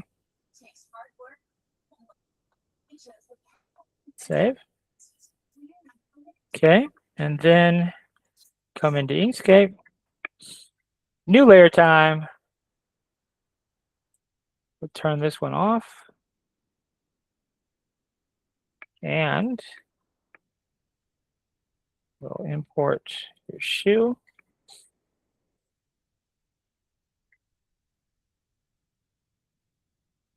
So HIJK right here. I was looking for an SVG. I forgot I skipped a step. All right, so let's go ahead and trace the bitmap. Now this is purple, but it's going to see purple as black. So that's fine. We'll go ahead and hit apply. And that's what we get. So just like before, we're going to go ahead and break it apart.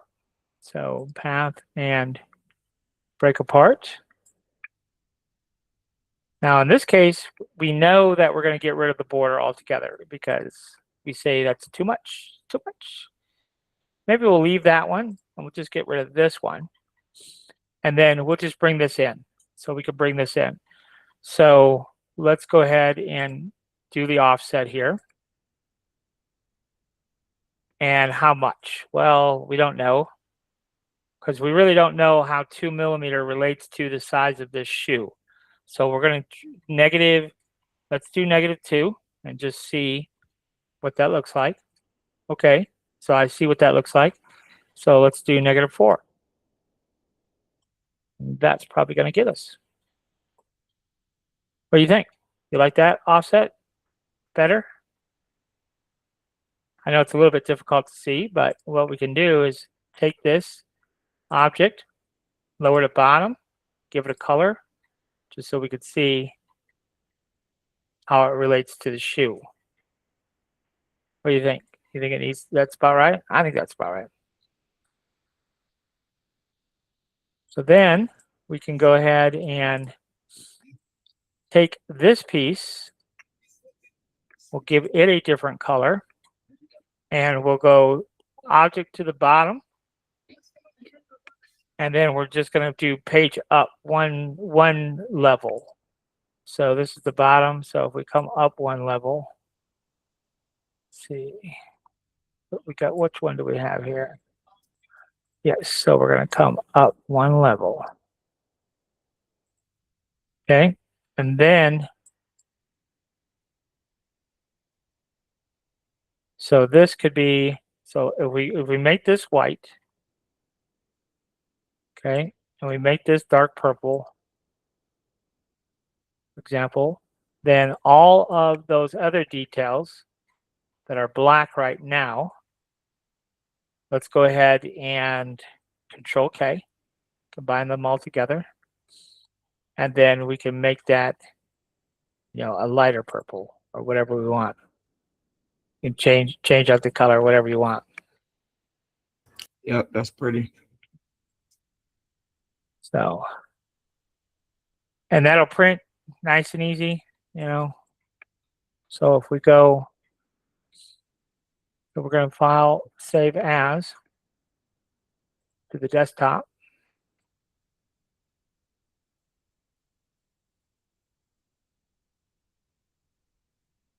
And hit save. Go back into Bamboo here. We won't save that one.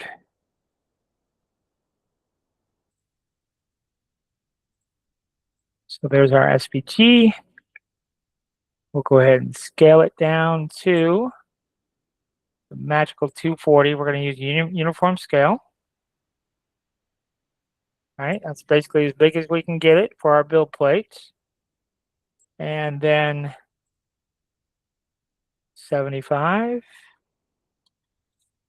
Then these two details can be 2.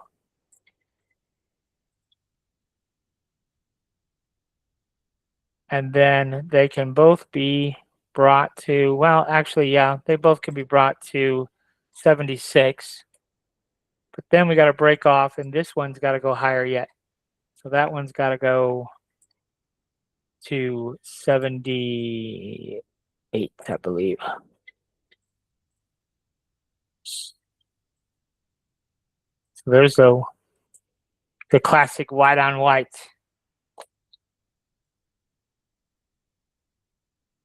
But if we want to give it some purple, so there's dark.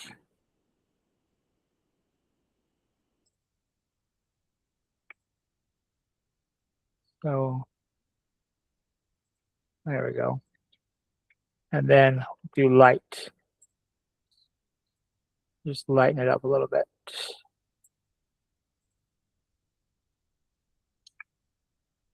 Let's go back in.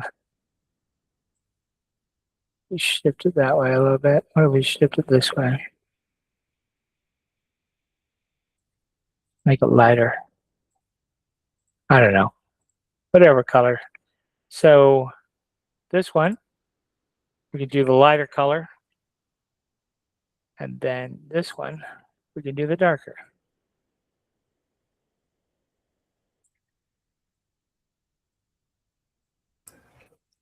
Thanks, Kev. Appreciate Now, it. if we want to see how she prints, what we're interested in to see this detail right here. Not too shabby. Now we are using, pretty sure, let's see here. What are we using for details? I think we're using still using the 1/4 inch quality. No, that is just regular settings. So if we did change those settings, so I'm just gonna switch back over to global here, and we'll use my profile for my cap plates, and we'll go ahead and that has those 0.25 settings that we called out earlier, the cap plates profile, and a couple other things. I don't remember what else it had in that profile, but I know that was one of them. But yeah, didn't really bring in any more detail, you know. But for what it is, I think it'll be fine. You know, at least you get the idea. Like I said, that's really tiny. so it wasn't going to print very good anyhow. I wonder if I could back in Inkscape just delete that Yeah, what we could do, like, so back over here. So if you wanted to, so this is right now, this is one piece. Okay. So if you wanted to, you could path and break apart.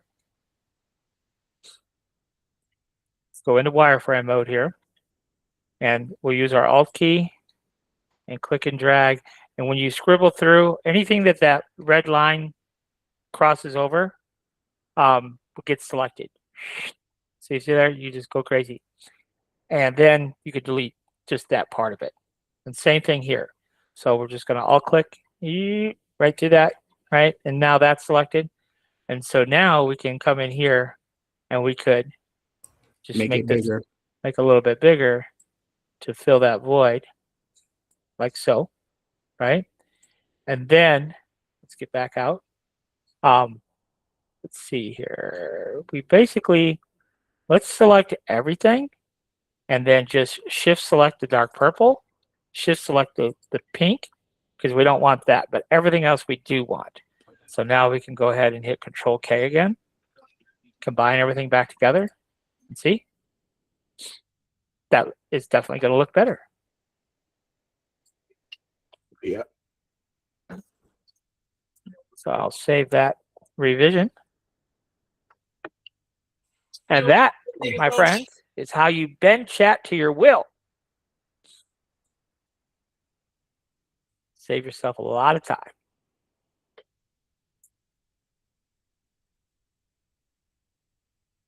Any other questions? Anything else we want to see?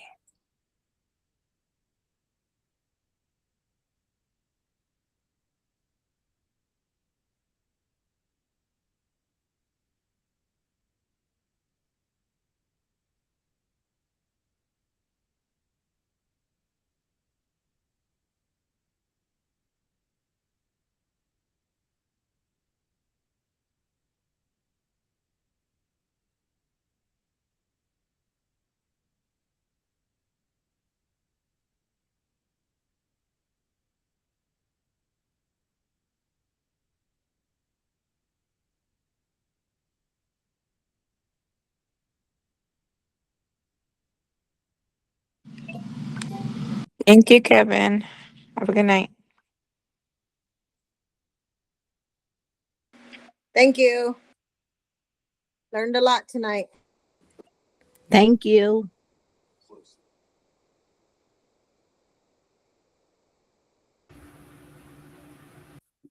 Thank you, Kevin. Okay, good night, everyone.